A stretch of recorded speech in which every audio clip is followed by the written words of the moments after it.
Ladies and gentlemen, what is up? Buffalo Fanatics, Z-Bot Rico. It's Rico and Bob on the post-game show on the Buffalo Fanatics YouTube channel. Get up and move.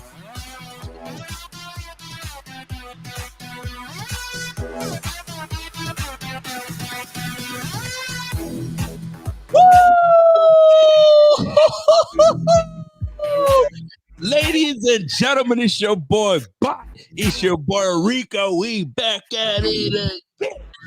Come on! Indeed. Was it a sexy win? No. But was it a win nonetheless? Yes. And in the division? Absolutely. I don't care what anybody wants to tell me. The backs of the Miami Dolphins were against the wall. They needed this win just as bad as the Jets needed the win last week. They absolutely needed this one because it allowed them to stay somewhat in it. But the Bills had other things. The Bills had other things on their mind. They said, you know what? I need somebody to make a play. I need somebody to make a play. Who did they call to make a play? Who did they call to make a play? You know who it is. Straight Bass, homie. Ladies and gentlemen, can you believe what we just witnessed? Hey. I feel like the old LeBron James saying, witness. We just witnessed the Tyler Bass legacy moment. Ooh, I cannot believe legacy. A legacy moment. I'm at a loss for words. I Compose cannot yourself. believe what Take we a saw. breather, Bot. Take a breather. You're out of breath, man. Take a breather, man. Compose. I've been on the verge baby. of a heart attack for the last hour. I cannot believe what we saw, folks. Tyler Bass, 61-yard field goal, secures the W. 30-27 Bills win. I can't. Listen, where do we even begin? 61 yards from Bass, which could have been 75 for all that. Dude absolutely got all that pigskin. There was nothing left of that pig. He blasted that pig. Pork butt, pork shoulder, pork everything. All that pork was through the uprights. That boy got everything. Smoked it. It was almost like he took all the frustration that he had, you know, all the bullshit. Oh, yeah. It was all in that kick. It was all exercise in that kick. Good call. That thing was good from 70. Right down the middle. And it looked good the second it came off the leg. And this is in a game where he misses an extra point. He essentially misses a second one, which could have cost him. It hits the upright and somehow finds its way in. And he kicks. How many times, Rico, have we been on the wrong side of that? And today the Bills are on the right side of it with a guy that nobody would have guessed could have pulled it off. That's the killer. Freaking Bass, 61-yard game winner. Let me tell you something. That isn't who I had on my bingo card to get the game winner. No. That's the one. I'll tell you right now, if I'm being real, when Josh Allen and Joe Brady concocted a plan here and there to throw it deep to Keon Coleman, I was like, I wasn't sure how to feel. I wasn't sure how to feel until Jordan Poyer comes in and Allen says, hey, guys, thank you for a career in Buffalo. I'm probably on my way out as a career guy. It's probably my last season ever playing ball. I still love Buffalo. Here you go. Let me nick Keon Coleman for y'all and give y'all a big boost. Dude, he almost took his head off. That was crazy. Wow. He launched right at him. Listen, never would have had the chance if it wasn't for that, Rico. Secretly, I think that was him saying, yo, man, I appreciate y'all. I see what y'all do, man. Go win one for us. Go win one for us. And Poyer came through and let us have it. But that gave us new life. It gave us new life.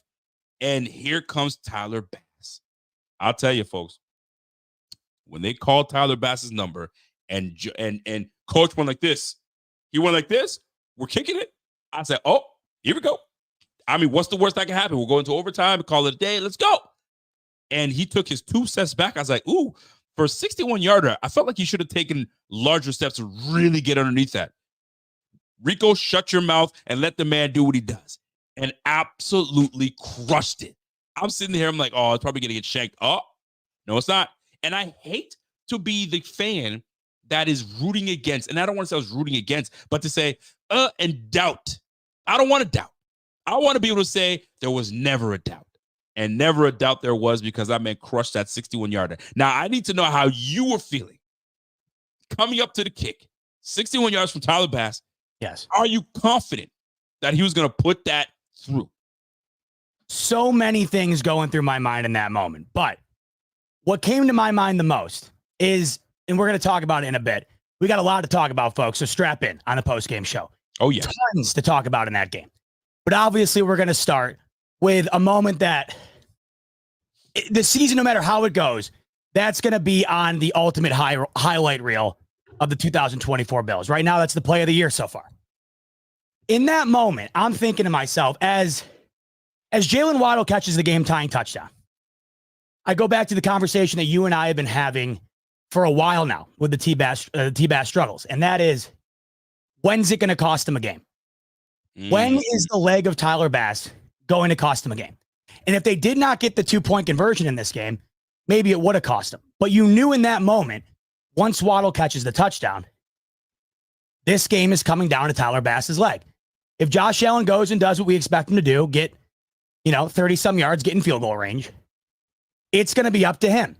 In a game where he shanks his third extra point, already the most he's ever missed in a season, it's week 9, and then he nails the upright on another one. Are you confident in that moment? There's no chance. In the moment, Rico, I'm thinking to myself two things. I'm either throwing a Hail Mary with Allen, or part of me, honest to God, punt the ball, because if they miss it, the Dolphins have 2 timeouts, a quick out route. Maybe the Dolphins pull off a Texans, or they somehow win it in overtime or in regulation and steal it from Buffalo. That's where I'm at. There wasn't a shred of my mind that told me T-Bass is nailing that down the middle. And Rico, there was never a doubt. It didn't hook. It didn't fade. That thing, it was almost like it had a magnet on the camera that's set up in the middle of the goalpost. And like you said, in the moment in which it happened, this was a playoff game for Miami, and they played fantastic football. Offensively, against the Bills, that was the best Tua has played. That is the best game plan Mike McDaniel has executed. Yep. Devon Achane, as we mentioned in the beginning of the post-game show earlier, he was the key to the game. He destroyed us. Tyreek Hill finally had a decent game against the Bills with Miami, and it came down to a 60-yarder. The Bills lost the game to Philly last year because they nailed a 60-yarder to send it to overtime. They lost the game this year. Kaimi Fairbairn, 60-yard field goal from the Texans. And you're always saying to yourself, it's never the Bills on the winning end of that. And if it ever gets into that moment, Rico, you don't trust them to take advantage of it. And the kid did it, man. He did it in a spot where 95% of people watching, probably everybody outside of his parents, were thinking, man, I just don't see it. And he did it. What had to have been going through his head, I couldn't imagine. Already having a miss on his day, already nailing an upright.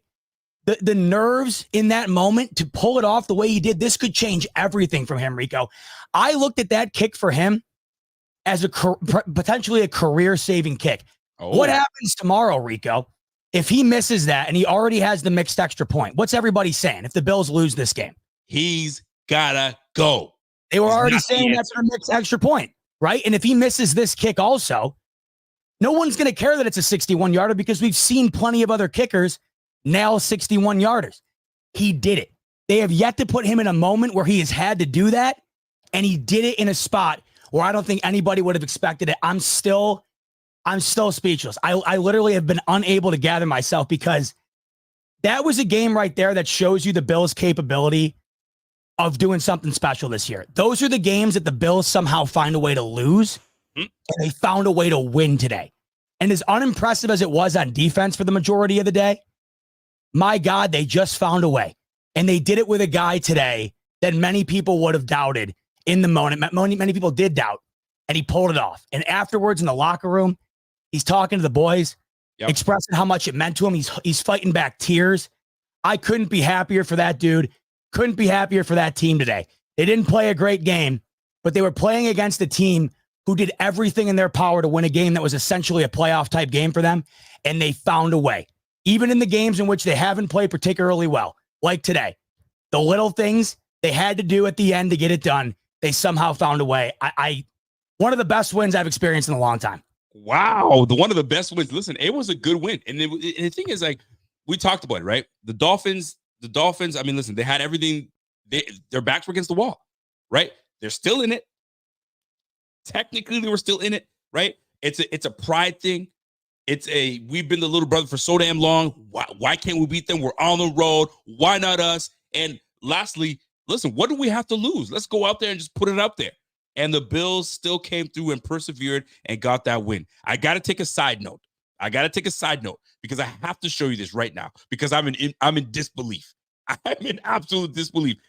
Today, all right, Saquon Barkley, look at this run here. You're kidding me. Let me see.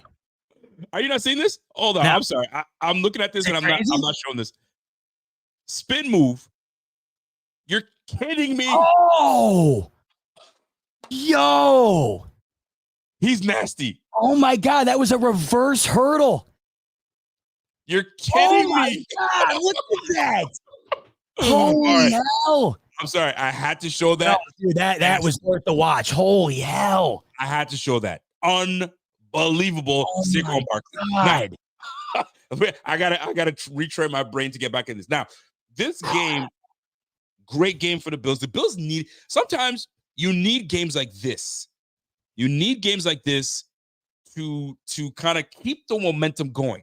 This puts the Bills on a 4-game win streak, right? We started the season with a 3-game, took a couple L's to kind of ground us and humble us, right? And we got humbled. The first game we got belt to butt, hardcore, right? Next game we lose on a controversial. Right? Should we have done that? It doesn't matter. We're on a 4-game win streak right now, and I love every bit of it because games like this tells you, okay, offensively, Josh Allen did what he needs to do, and we're talking to Josh Allen. Run game was subpar today. Okay, nothing great, right? Defense was just not holding up their end of the bargain. We gave too many gashing plays today. It wasn't good enough. It wasn't to our standard, right? And then special teams.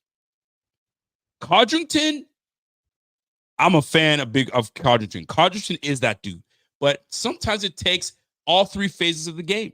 And today we needed to lean on the backs of special teams, and that's exactly what took place today. The Bills leaned on Tyler Bass, and Tyler Bass answered the call and says, I got y'all. I've been letting y'all down for the most part of this year. I should be way better than I am. Hold this line for a quick second. Let me go crush this 61-yarder and get everybody back on my back. Because I'll tell you right now, when he missed that extra point, we're like, oh, here he goes. When he skimmed that extra point inside the off breaks, you're like, boy, this guy's cooked, man. Psychologically, he's not there. And then gut check time. And that's what it comes down to, gut check. You got to gut check. You got to know who's leading on you. In clutch time, at home with the crowd on your back. Let's go and nail this one. Tyler Bass comes through and does his part. And now we sweep the Miami Dolphins and we send them packing. We don't care what happens to these boys. We don't got to see them no more. So do what you got to do. They got some things they got to talk about, but that's not really our situation. We got to talk about the Dolphins anymore. We're done with them and we're on to the next. But golly, those type of wins are the wins we need because now you know that you can count on them. That was a big kick. So now this is the standard. The standard is this, my guy. He knows he can do it now. We know he can do it now. We never had the chance. And that's what it was. You know, Rico, we're going to have plenty of time. I don't want to get into the criticisms yet because I have plenty. No, there was so much about that game, and we will get to it, I promise, because I've been telling you all for a while how much of a liability I find this run defense to be, and you saw that on display today in a major way. So we have a lot to talk about. Believe me, when I say this is one of the best wins I've experienced, it's not because they played a phenomenal game. It was because of the way it ended. I haven't experienced the Bills win where I was just sure it was going to go a certain way at the end, and it didn't in a really long time. And the way that it happened, I'm just beyond belief stoked about. But this team, Rico, right now, whether they're playing great ball, whether they're playing mediocre ball, whether they take a quarter off, which they seem to do weekly now, which is frustrating. They take the entire first quarter off now. If you saw the numbers they put up on the broadcast today, the Bills have a negative point differential in the first quarter and then have some of the best point differentials in the league in every other quarter after that. So you see this game today, Rico, right, where they take 6 points into half. They finish with 30. They have now scored 30 plus in 6 of their 9 games. They've scored it in 3 consecutive games here. This offense is finding a way. And today you noticed that the loss of Amari Cooper today was more noticeable than I thought it would be against Miami, because they've had their successes against Miami no matter who's out there. They had nothing down the field today. And Allen, I thought, did not play particularly well in certain moments. He was skipping the ball off the ground a lot. I don't know if that was because he was trying to get rid of it quick, if he wasn't able to find enough open down the field, he wasn't trusting his reads. I don't know what it was, but it was the moments that needed to happen in the biggest spots where they seemed to find a way. Like in the beginning, they could not cash in the red zone. And that was uncharacteristic for them. They had that awful interception where Keon Coleman, he was 90% of the way to a touchdown, and somehow it gets intercepted. Then they had to settle for a field goal on the other drive down to the red zone, right? And then it just felt like in the first half, nothing was clicking. The ability for this team to somehow find a different gear when it's necessary has been awfully impressive. And they've done it in just about every game outside of Houston and, of course, Baltimore, which just seemed too far gone to get there. But today, the 3 consecutive touchdown drives in the second half, the ability to find a way at the end offensively. I know that penalties were involved, but what do we always talk about, Rico? This league is driven on penalties. Throw the ball down the field and give yourself an opportunity to draw a penalty. Yeah. And Keon Coleman draws that penalty. The reason they drafted him was to go up and get those balls the way that he did. If he's throwing that ball to Shakir, I don't know if Poyer launches himself at him. Keon Coleman goes up for that ball. Maybe he catches it. If he doesn't get nailed in the head, who knows? But they took the opportunity that I feel like not enough teams do, because oftentimes something's going to come of it in this league. But they found a way to 30 points today, Rico, where they had 6 points at half. Nothing was working offensively. They were making uncharacteristic mistakes that they weren't accustomed to doing throughout the year here. They still find themselves at 30. And at the end of the game, they found the ways. And I know that defensively they didn't. But offensively, that was what impressed me today. The ability to overcome a really rough first half, the ability to overcome a really rough game for the defense today, the ability for the offense to somehow find a way to elevate this team to a victory was impressive to me. And overall, I just felt that this was one of those games that shows you that they're playoff ready in November. That's the type of game right there that you're going to have to win in the playoffs. I thought for the majority of the second half, it felt like the Dolphins had an answer for just about everything. And it did feel like, Rico, if the Bills went to overtime and the Dolphins won the toss, they were going to go down and score. The defense could not stop anything. The Bills' ability, penalties be damned, the ability to go and do that in the final couple minutes there and pull off that field goal, that was as devastating of a loss as you could possibly suffer as a fan if you're a Miami Dolphins fan, because you had that game. Yes. You were going to take it to overtime, and now your season could have ended because of it. And the Bills found a way to do it. It just so often feels like we're on the other end of those devastating losses, and they found a way today. Despite it not being pretty, it just felt like when they needed it, Rico, they did it. Like, for instance, the 4th down touchdown where they drew up that beautiful play to Mac Hollins. It was beautifully designed, had him wide open. And then they execute the 2-pointer, Rico. What happens if they don't get that? So it was these big moments in the game that they found a way to capitalize on. And that's what you have to do if you want to go the distance. Today, I thought it was an impressive win, despite a lot of elements of the game maybe not being as impressive as you'd like it to be. I'm so glad that you brought that up and saying this is a win. Not only that they needed one of the best wins if you've ever witnessed, but it was a gutsy win. It's a gutsy win. This is a character win at this point. You know your defensive unit is not playing at their best, right? So you need guys to step up. And this is where Josh Allen continues to step up day after day after day. And I'm not going to sit here and talk about this MVP talk because there's so much season left, right? This MVP talk is going to go up and down and side to side. It's going to be up and down. But what I have to say, what I did love about this game today is the fact that there was no doom and gloom and we gave up, and there was none of that. And everyone was waiting for somebody to make a play. And to me, the turning point in this game, and you needed that one player to turn this game around and to really turn the momentum. And that was Taron Johnson. Taron Johnson today. I don't know how. I got an 82-inch screen that I'm watching, right? And I'm not even trying to like front and cap on y'all. I'm not even trying to, big up myself. But the reason I'm telling you this is on the big screen, I saw a hand come out and just come down. And I was like, what just happened? And I hear fumble, and you guys, people scrambling. Taron Johnson, what a gutsy heads up play by Taron Johnson, because that very play turned this whole game around.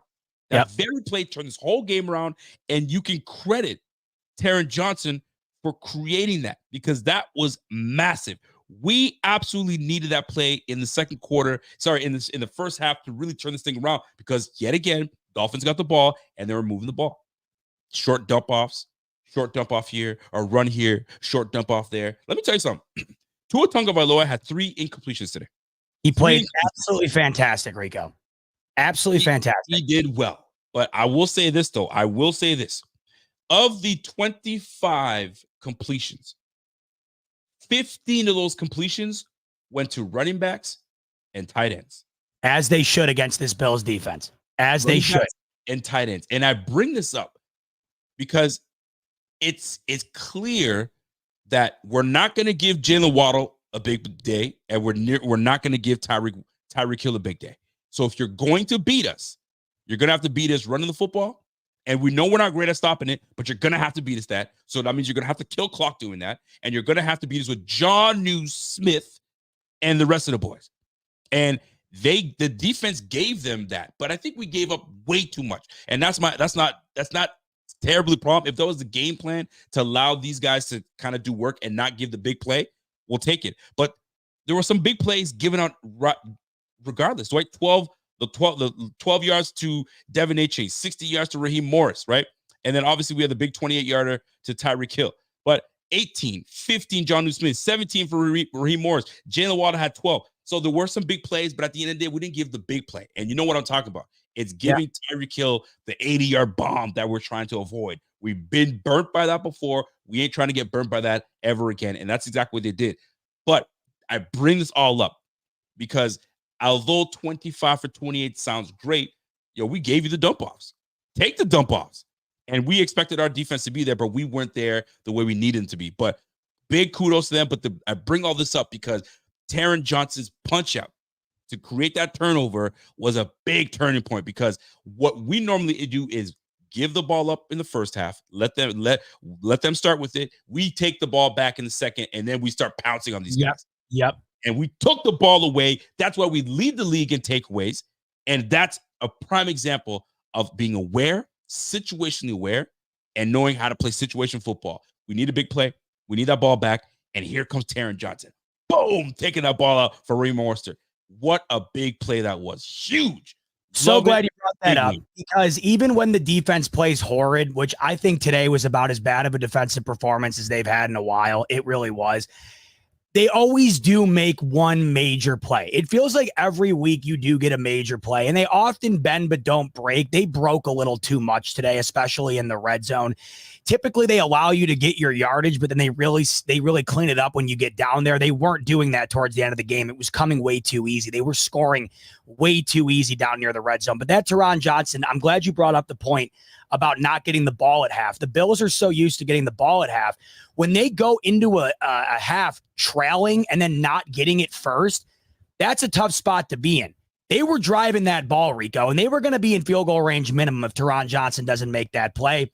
He does, and that ultimately flips the game. If they do not make that play and they do not score off it, which the Bills are one of the best teams in the league right now at turning turnovers into points, which is massive, that's where you have to give this defense credit, where if there's going to be games like that, you can't look back at that game and say the Bills win it if they don't make that play on defense. Despite the fact that the defense put them in a position to potentially lose that game, they're not in it without that one major play. And that was one of the biggest differences in the game. And it allowed the Bills to kind of dictate their ability to have the lead and then therefore have the ball at the end to win it, as opposed to it being the opposite. It would have been flipped had they had not made that play and flipped over the possession. Because if that was the case, then the Dolphins might have been the team with the ball late at the end. I want to talk about something, though, that I thought was impressive for Miami today. And I wonder if it wasn't necessarily, look, I'm not making excuses for the defense. It was bad. And we'll talk later on about what that was. But what often happens with Miami that did not happen today, you mentioned it. It seems like throughout the game, this happens every time. It's no secret. It's a reason why we spoke about Devon Achane in the pregame. I said, I'm not scared of Hill. I'm not scared of Waddle. I'm scared of Devon H. I hate that. Every time I say scared, everybody's like, oh, the Bot's scared again. Here comes scared of cat Bot. He's the impact guy. Devon Achane is the Bills' kryptonite. Win or lose for the Dolphins, that dude balls out almost every time we play him. The problem is, for the Dolphins, every time that he's playing well, they just will randomly go away from it. Tua will bomb it down the field. Tua will throw a horrid interception. He'll force one to Tyreek down the field that's not there. And I think McDermott has constantly relied on that. He's relied on Tua bailing them out, which, Rico, how many times has he done that? Damn near every single time we've played him. Think about the last time we played him. The guy had 3 interceptions, 1 for a pick 6. How about the game last year to win the AFC East title? The Dolphins were driving to go and tie that game. He threw an interception. Right? They are so used to Tua handing them the game in certain times. Today, I thought it was the most well-executed game plan Mike McDaniel has had against these Bills, because what they did is they did not deter from what was working. They stuck with it. You mentioned out of all of those throws Tua had today and how he completed as many as he did, the majority of them were around the line of scrimmage. That's what it should be, because that's what's burnt the Bills all year long. And when you have Achane, one of the best receiving backs in the league, why wouldn't you go to it, especially if it was working all game long? Right off the bat, they score their touchdown on that angle route. He walked into the end zone 20 yards out. They stuck with it. They got Mostert involved. They got Achane involved, both in the run game, averaging over 5 yards a carry.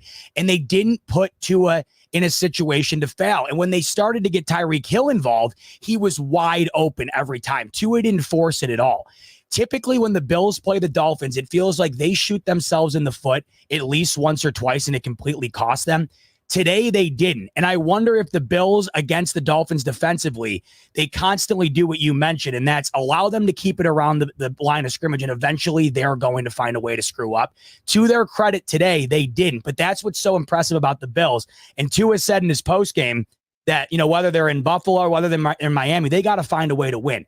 That was as good of let's be honest, Rico, that's as good of a game as they've had against the Bills, and they still could not win. And that, to me, that's the sign of domination. And even though the Bills didn't dominate today, they still find a way. And that's, in the grand scheme of it, it's domination to the nth degree against these Dolphins. They're in their heads. They find a way. I don't think they could have executed better today, Miami, and they still lost. Crazy.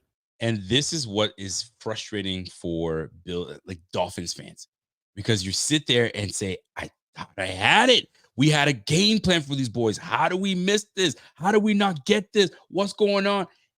It comes down to, listen, knowing situational football, knowing, which guy is better and how can I beat my other guy? And sometimes it's just chance, giving your team a chance. And when push came to shove, when defenses need to make a stop, we did. And that's what needed to happen. And at the point where we got the football back, you did what needed to be done. We got gifted.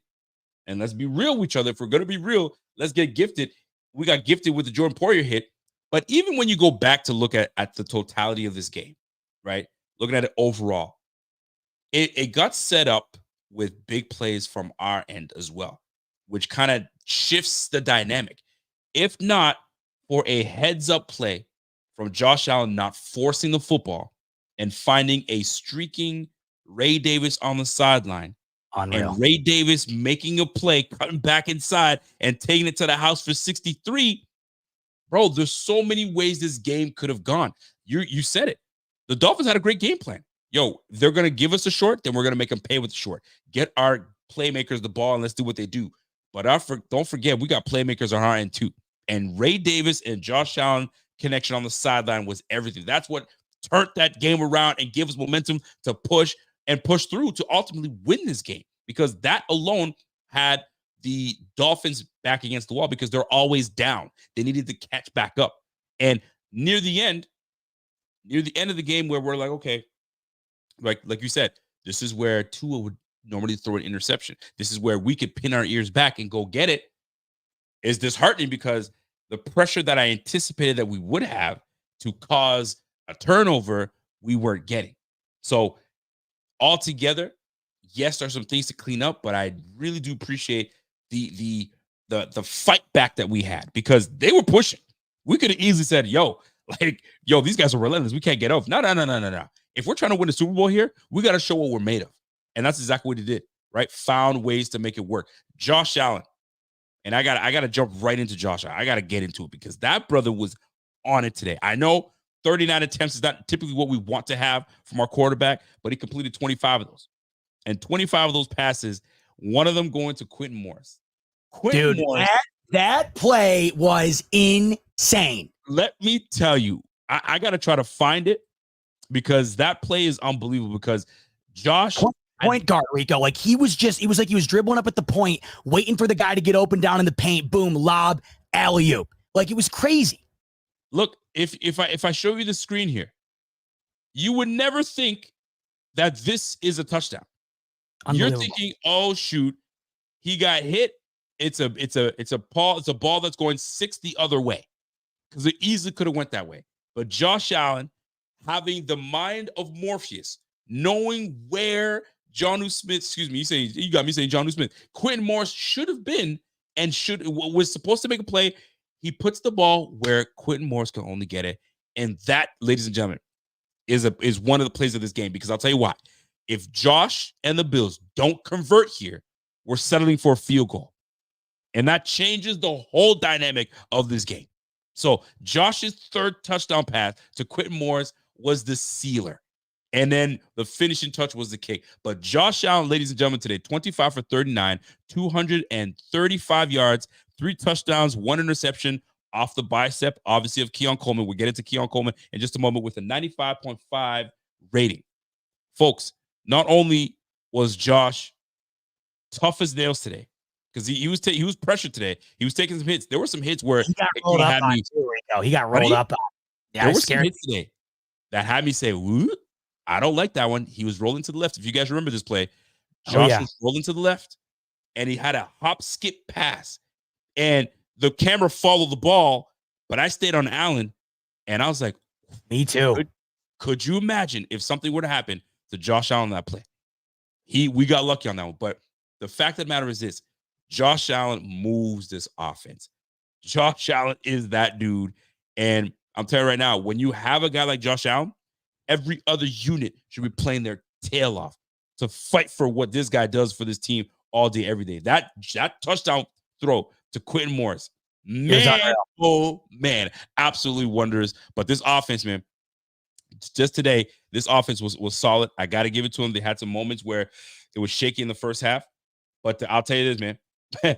Josh Allen be Morpheus. Shoot, I'll call it. Listen, man, he saw that ahead of time, and he was like, you know what?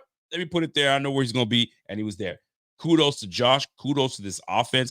Joe Brady found ways in the second half to make some adjustments, because Lord knows first half was poo-poo in the toilet. I'll tell you right now, it was slow.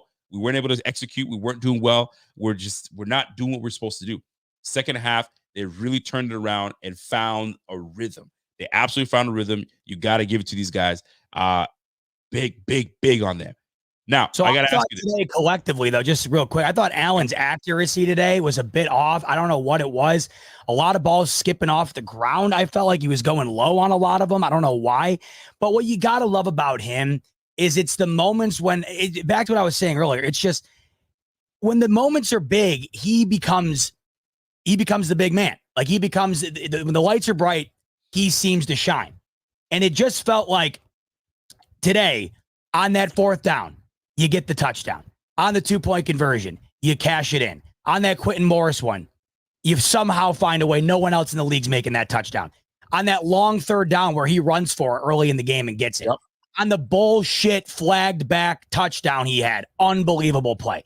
So I thought that there were moments where you're like, man, it was never anything devastating. And what I'm loving about him is today, like, yes, he had that pick, but that wasn't on him. He really didn't throw an interceptable ball. He threw that one to Coleman, which I did not like, that wound up getting the holding call on it. That was kind of a throw it up ball that I didn't love.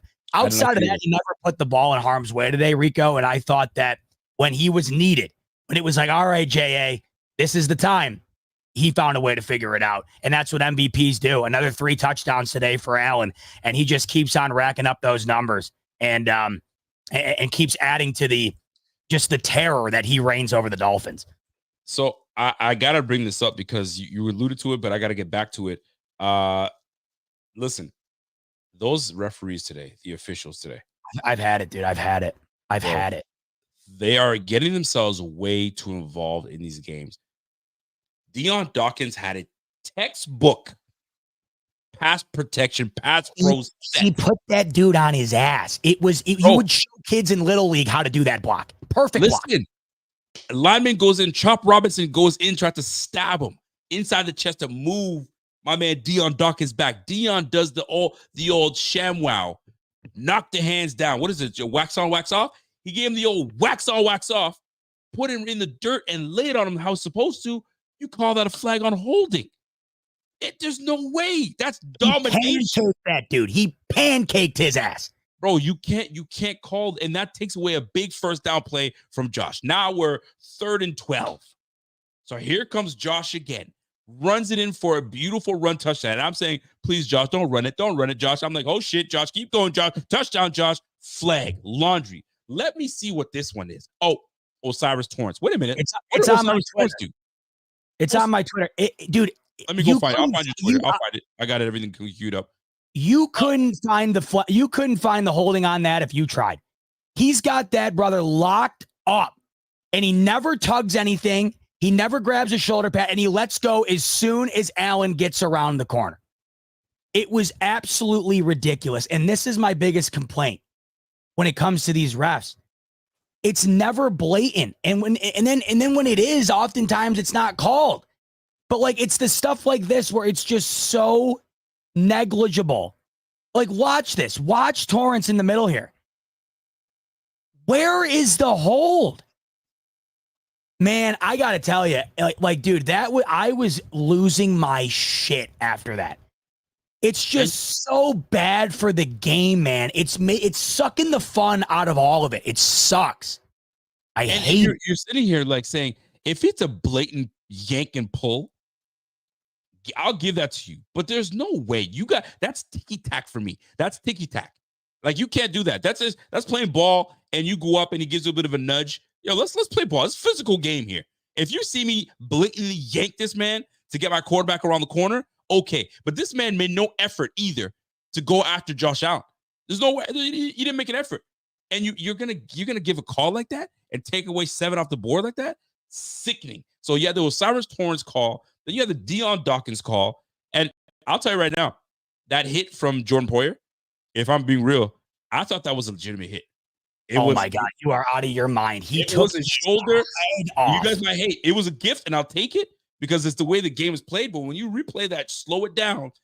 That's what a safety's supposed to do, is jar that ball away from the receiver, right? And I think we're gonna watch this right now, Rico, because I can't let you go another word because no way. There is no way you feel that way. There's another word. If you're a football player and you know this, just because it looked nasty doesn't mean it was a bad call. My man said, "Yo, what the hell are you talking about?" Listen. Oh yeah, Rico. I hope it's a slow down version of it. Yes. Because I'm looking at that as like, oh, boom. See. That is as textbook of a helmet to helmet as you'll ever see. He took his head off. He launched, and in college, he would have been thrown out of the game. It was cool. I think that's it's like bang bang. Now it looks nasty. It does look nasty, but this angle, this is not the angle I was looking at. I think they were showing me from another angle, and it's like shoulder. From here, look shoulder. Right to the chest, you got to put your head down a little bit. But either way, if his shoulder was attached to his forehead, then I might agree with you. Hey, listen, man, I see what I see. Let these boys play. Let these boys play. But I'll take it. I'll take that all day. But I'll tell you this. Do you see this? This hit right here, though. This hit right here actually I think when Buddy had his hands up like this, I think it's on Thigh Doc's page. They're saying Thigh Doc, from what Thigh Doc is saying from his view, it looks like it was in a forearm area. They're saying maybe wrist, forearm. Could it be something that's long term? I really hope not. How long was Taron Johnson out for? 5 weeks? Oh, 6 weeks? earlier in the year. During training camp. No, when he got hit by his own player, Taylor Rapp, in week 1. Oh, yeah. No, he wasn't out that long, was he? Was he? I think it was like 4 weeks. 4 weeks, give or take. Maybe. So I'm looking at. I gotta go look for. Wait, who are you talking about right now? I'm talking about Keon Coleman. So Keon Coleman's hit. Remember, I don't know if you saw it afterwards. He was like kind of. No, I didn't. No, I didn't see that. No, I didn't see that. Okay, I gotta look for it so I can kind of show you what's happening here. So that hit right there could be something. Here we go. I got it right here. It could be something that we'll be talking about shortly. I don't know if you can see my screen here. There we go. So if it's being replayed back and forth. So if you look at it here, I know some people are not liking what I'm saying, but watch his forearm a little bit from Poyer's shoulder to the wrist slash forearm of Keon Coleman. Gets trapped between his helmet. Yeah, I see it. So it's like a. So who knows how long Keon is out? Maybe it's nothing. Maybe it's something. And my gosh, this is. He ate that, man. He ate that. He got right out. I mean, he got rocked. That hit. Saved the game. That saved the game, man. Poyer, man, that doesn't happen. They never get a chance to kick. And you know what? You know what's crazy, Rico? If that doesn't happen, the Dolphins still had 2 timeouts. I mean, they could have maybe gone and done something on their own. I mean, it's crazy. That really cost them big time, big time. It's a tough one. And I'm looking at this hit right now. I'm looking at Poyer's head and where he is. It's a bang play, but it was the right call from the referees to say, hey, targeting, whatever they want to call it, on specific, the roughing the defensive receiver. I can see it obviously from this angle here, and it sucks. It's unfortunate. We'll take it at the same time, but it's a tough position for a safety. Your safety, you're taught to try to jam the football up. Don't let the receiver catch it. But unfortunate, but we'll take it. Poor Poyer, he's having a tough year. Oh boy, he's having a tough year for the Dolphins. Well, he had to play the first time they played earlier in the year. Remember, late in the game, he had another one of these flags. You're right. Yeah, absolutely did. He absolutely did. So let me ask you this though. So watching this game, you're watching this game, right? Yeah. And we're going into the first half, and the Bills missed opportunities. And it's the Bills. It's 10-6 Dolphins. In your mind, are you like, here we go again? We got to make the adjustments in the second half and do this and so on and so forth. Are you not as frustrated? Because I was frustrated. I was like, how are we not able to move this football on this team at will? Now, granted, the Dolphins defense is actually ranked not at the bottom of the poll. It's actually quite ranked pretty high up there. I think they're top 13, top 12 defense altogether. I think even higher than that. Anyway, when you're looking at this, aren't you frustrated by we can't keep starting slow like this? This is killing us. What were your thoughts for the first half and seeing that we've only put up 6 points? Yeah, it's definitely frustrating because it's becoming a common theme, but it's also like I'm starting to get less worried every time now because they have corrected it every time. They do it again today. I don't know how they're able to do it. They just turn the Jets on in the second half. Now, typically they turn it on a bit more in the second quarter. They didn't do that today. They only go into the half with 6 points, and you're a little more concerned maybe than usual because they're often scoring points on Miami throughout the duration of the football game. They weren't able to do that early on. And what was concerning was the little things that were going wrong that weren't seeming to go wrong earlier in the year. Like, I remember when we talked about, Allen not having INTs, and we had said, a lot of that has to be, you have to factor luck into that because not every INT is just a blatant pick. Like sometimes it'll get tipped or sometimes a receiver will drop it or something and it just doesn't go your way. They haven't had that happen once. And today, Coleman walks into the end zone if he just secures that catch, right? But he bobbles it, and an incredible play made on the ball by Jalen Ramsey. Incredible play. Like he bobbled it himself twice, somehow came down with the football. So that happens. They only get 3 points out of 3 red zone drives in the beginning of the game. So you're uncharacteristically not cashing in on your opportunities like they typically do against Miami. Right. I think that was the frustrating element. But they were getting themselves in situations to execute. It was the failure to execute that, of course, had led to the 6-point total for them at the half. But you knew that they were able to move the ball, and they were able to execute in the second half. That was the difference. I don't think the ability to move the ball changed. The ability to execute changed. And they had 3 consecutive touchdown drives in the second half, which was absolutely lights out. I mean, the way they were humming on offense in the second half was crazy. Now, the way I see it, that might be able to work against Miami. It might be able to work against the Titans. Now you see where I'm going with this. I'm worried about that in situations where you're playing, say when we get to the December schedule and it's Kansas City, it's San Francisco, it's Detroit. Yep. That might not fly. I don't know why it is the way it is, but it's like it's routine now, and they have got to find a way to come out hot. They did it against the Jets, but what was weird about that game is they were so on fire in the first half. They had 20 points at half, and they scored 23 total in the game. So they have yet to really, outside of the Jacksonville game, it feels like there's at least a quarter in every game where they just don't have anything. And against some of these top tier teams that they're eventually going to have to see, not only on their regular season schedule, but of course in the playoffs, there's got to be more in the beginning of the game. But I got to give them credit, man. There are very few teams that would be able to essentially not get anything done for a quarter of a football game and string together 30 points and get a W. And they've done that how many times now? Are you concerned about it, though? Is it growing? Is it growing on you? Absolutely, it is, because we can't keep doing this. There's going to come a time where you go up against a coach like Andy Reid and Spags. You go up against Coach Campbell with the Lions, and dude, you're not going to be able to pull this off again, because those adjustments that you're going to try to make, they're going to make their counter adjustments. And if you dig yourself too deep a hole in the first half of not capitalizing, making errors, you're not going to dig yourself out later on. I mean, we had to go up against a 2-5 team, and it only took till the end of the game from a 61-yard field goal for us to win this game. Had we gotten off to a better start and actually executed, and I get it, this is one of those situations where game plans are game plans. Sometimes it just stop you, and this is what it is, but it's consistent with us. We're consistently making great adjustments in the end, but we're also consistently not doing enough in the first half. And when you face these teams that really do things, like right now, you're facing a team that's going nowhere near the playoffs right now. We just put an end to that, right? Mm-hmm. We got their best. We put an end to that. Like you said, that was not a bad executed game plan for these boys. It just didn't work all the way through. But we've got to get to better starts, because the Chiefs will not allow that crap to happen. The Lions will certainly not allow that crap to happen. San Fran, although they're not as good as they should be, will certainly not let that happen. It's not going to happen. Fred Warner and that defense will certainly not let that happen. So we've got to become started. We got to get faster on our starts and go from there. Now, I am now concerned now. There's these fast starts. You got the potential injury of Keon Coleman. You got Amari Cooper that's nursing his wrist injury. Curtis Samuel is damn near non-existent. It leaves us with Khalil Shakir, Mac Hollins, and Kincaid. So I'm hoping none of those things are things that'll keep these players out long term.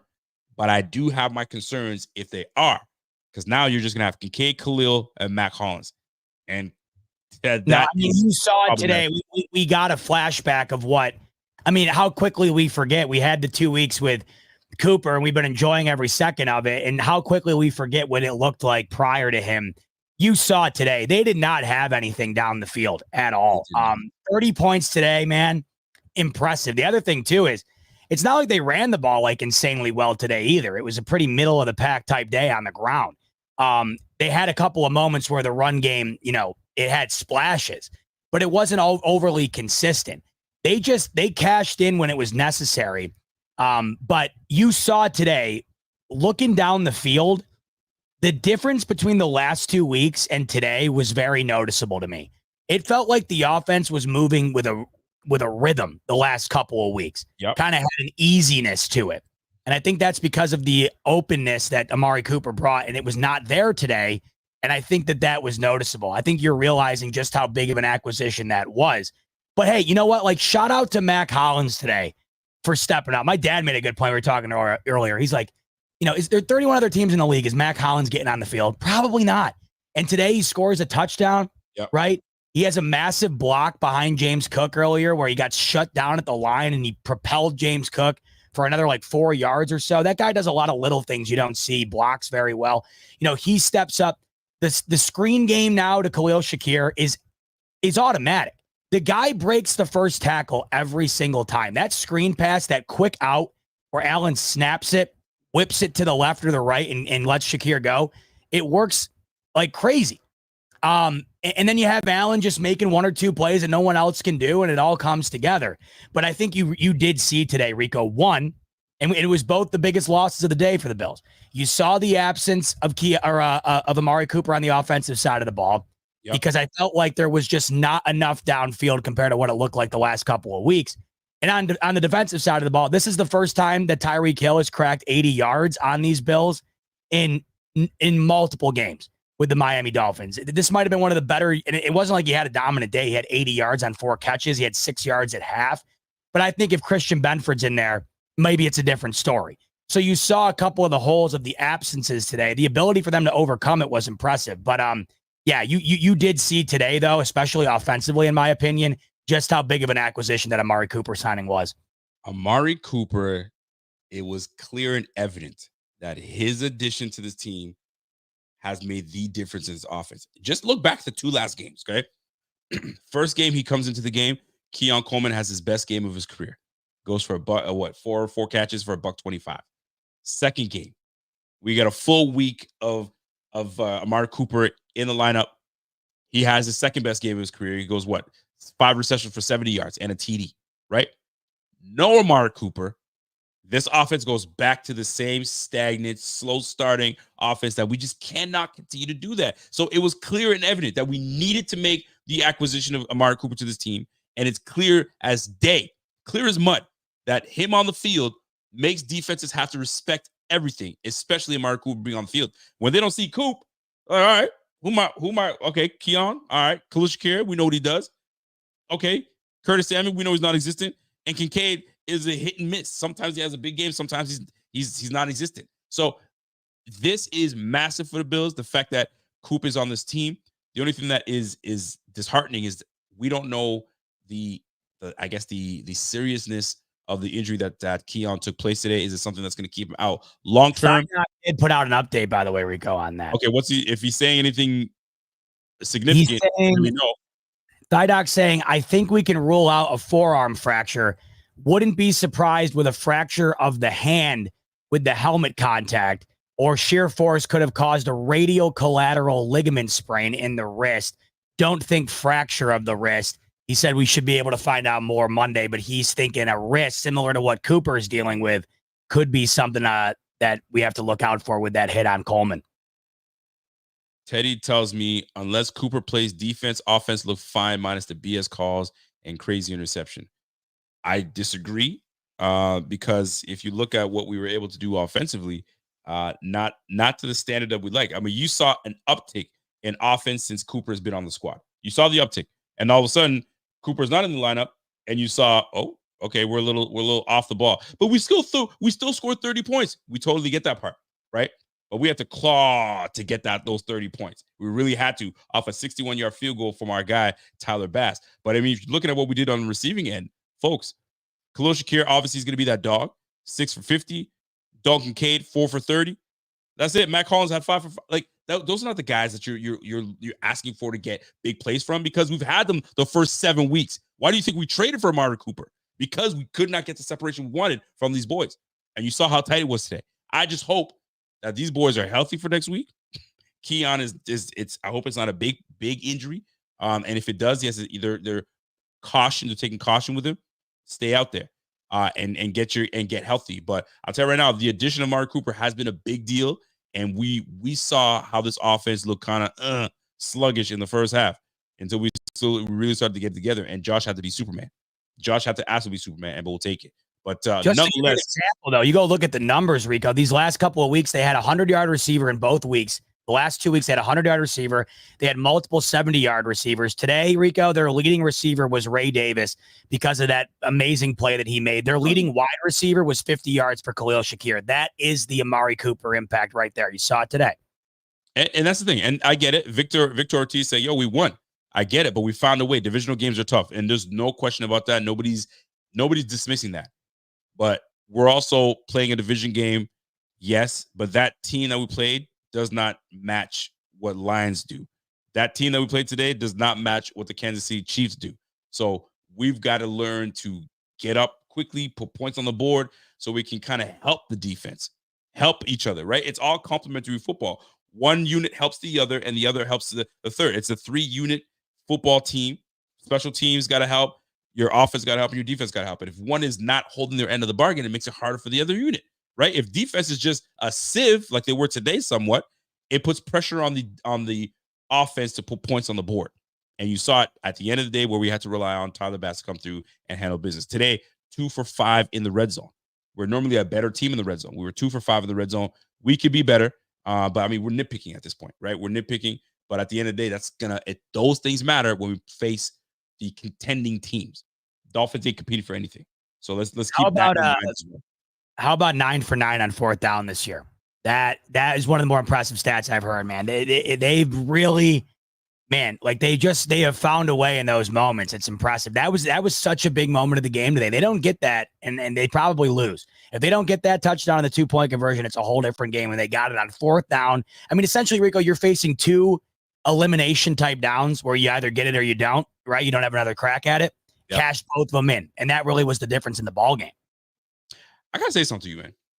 I have a love-hate relationship with Joe Brady and the way he runs this offense sometimes. Sometimes I'm like, and I get it, it's the NFL, and every game plan is different, but like, and it has to be different. But then sometimes we're like, we think that we have our identity, that we're gonna run the football because we have those guys, and then we kind of tiptoe around running the football today. I mean, today alone, 19 carries for 94 yards. James Cook, 10 carries, 44. And Ty Johnson, 3 for 23. Ray Davis, 4 for 20. And I'm like, you see what Ray Davis does when he's in the game. Like, allow him to stay in the game longer. If you see him cooking, if you see him doing good things, allow that to stay in there. But then we just take him out and go back and put James Cook in there. Sometimes this game, a game of physicality, it needs a guy like Ray Davis to kind of set the tone a little bit. But maybe today I'm just tripping. But man, I'd love to see a little bit more of Ray Davis on the field, just to keep that level of physicality on there. And when he does, he's explosive. Like, dude, it just feels like he's always making a play, man. He's so quick. He is so quick. He's like getting shot out of a cannon every time you see him move. I love it. And it's amazing to see. And listen, there's got to be a balance. I get that part between distributing the football to everybody. But I'd love to see a little bit more Ray Davis on the field. Love James Cook. James Cook is solid, but sometimes there's certain games that call for certain types of players, and Ray Davis was one of them. I think that we need to see a little bit more from on there. I might be tripping, but boy, that was nice. That was nice to see him on the field and make a play like that, because had that been James Cook, boy, that brother went down. That brother would have been going down, but Ray Davis kept on his feet, took that thing 63 yards. Love to see sweet baby Ray Davis make plays. You got to love it. You got to love seeing those things. Here's a question for you, brother. Yep. So this game's going down. Miami Dolphins is pushing. They're executing. They're doing what they need to do.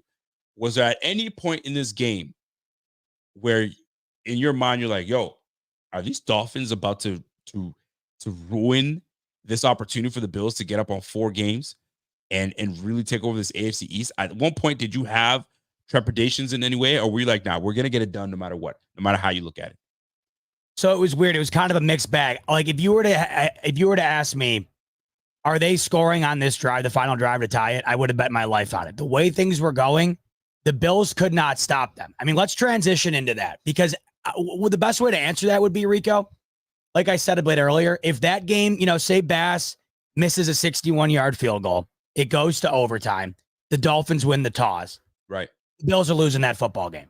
The way that they played defensively, they could not stop the Dolphins, and they were not harming themselves. Yeah, they had the fumble, but that was just an unreal play by Taron Johnson. Like sometimes fumbles, it's a miscommunication or it's just a hit that the guy drops. Like that was a play made. It wasn't a BS fumble. That was a play created by Taron Johnson that was incredibly executed. They did not shoot themselves in the foot in terms of giving the ball up once, right? This team all year long, and I feel like it's been from the jump, and I feel like I say it every single week, win or lose. This team cannot stop run defense. Last week was fool's gold. I don't know how the Seahawks had 1 rush yard at half. Like, that was the outlier. For the majority of this season, the Bills have not been able to play defense against the run. Last week, they somehow found something against Kenneth Walker. And I don't know. I was talking to a Seahawks buddy of mine, and he just thought it was a complete failure on the Seahawks end of things. Just a lack of physicality, a lack of giving an F. Like, that's kind of how he saw it. And when you look back on it, that might have been the case. They were fighting each other in that game. Geno Smith was having an episode. So maybe that was a bit of it, right? But in this particular game, you saw exactly what I have found to be a major issue for these Bills all year long. And that's why I was impressed with Miami's ability to stick with it. It feels like every time the Bills play the Dolphins, Mike McDaniel will just go away from it and he will cost his team. They'll be running the ball well, and then he'll line Tua up in an empty set on 4th and 2, and they'll throw a deep route, and they'll turn the ball over, and then they give the game to the Bills. They didn't do that today. But the Bills offensively or defensively today, you saw the reason why I have said I do not want to see the Baltimore Ravens in the playoffs, because that's a team in Miami that's not necessarily predicated on the run offensively. Whereas with the Ravens, like, you saw that the game that they played against them earlier in the year wasn't an outlier. Anybody can run on this team. So it seems. And today, Rico, the Dolphins, quick stat just to give you an idea of what was going on here, because I thought out of everything I saw today in terms of frustration, the tackling was the worst I've seen in some time. It felt like there were multiple opportunities for this defense to wrap up either Achane or Mostert at the line. They would wind up getting 4 or 5 yards. It was the worst tackling day I think I've seen in a long time. Today, according to NFL Pro, the Dolphins running game created a successful run on nearly 52% of their carries against the Bills defense that had only allowed a success rate of 34 in weeks 1 through 8. The Dolphins running backs, Rico, listen to this stat. 134 of their 149 rush yards were after contact. Nearly 90% of their rush yards came after contact. They averaged 4.5 yards per carry after initial contact. That is rough. They had a brutal day tackling. They had a rough day around the line of scrimmage. And I thought, if I'm an offensive coordinator, I'm doing today exactly what the Dolphins did. I'm getting the ball out quick. I'm hitting my running back in the passing game. I'm keeping everything underneath, and I'm running the ball until they stop it. And what they did today, Rico, they went 97 yards, the longest drive that they've had since 2018, and they ran the ball almost exclusively on it. It's a problem right now, and I really do think that it's a liability against certain teams coming down the stretch. When you're going to have to play the Lions, who have the best running back duo in the league, that's going to be a problem. If you got to see the Ravens again in the playoffs, that's going to be a problem. Teams that can run the ball. You're watching teams that don't run it well, like the Jets, run it all over them. The Dolphins, it's not that they don't run it well. It's just that they don't run it. That's not their game. Ran it exceptionally well today. They had a 100-yard running game today. I think it was the first time they said they had one all year long. I don't know about you, man, but that, to me, I'm watching that today, and I'm thinking, man, they don't have the ability to stop it, no matter what they do. So now that I want to kind of enjoy this win and talk about all the positives in this game. There were some negatives I got to look up. We absolutely got bullied in the trenches. Mm-hmm. We got pushed around by the Miami Dolphins O-line today. We got pushed around. There was gaping holes. Even the announcers like, look at the size of this hole. A lane this huge. That means we're out of our gaps. We're not respecting our gap responsibility. We're just willy-nilly all over the place. Defensively, we got pushed around in the trenches. We can't have that.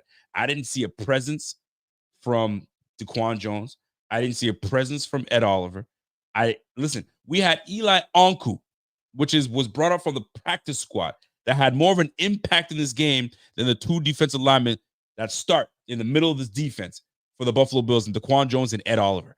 I get it. And Oliver, he got his money. He had a great year last year, but that's last year, baby.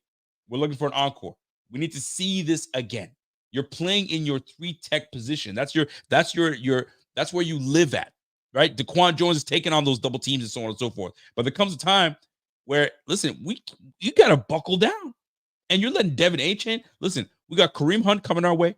We got Jahmyr Gibbs, and we have what's my man's name? McCaffrey will be back. McCaffrey will be back. back. The other running back for Gibbs coming back. Montgomery, yeah. These are bona fide running teams that will run the ball down your throat. Von Miller, non-existent. AJ Epinesa, non-existent today.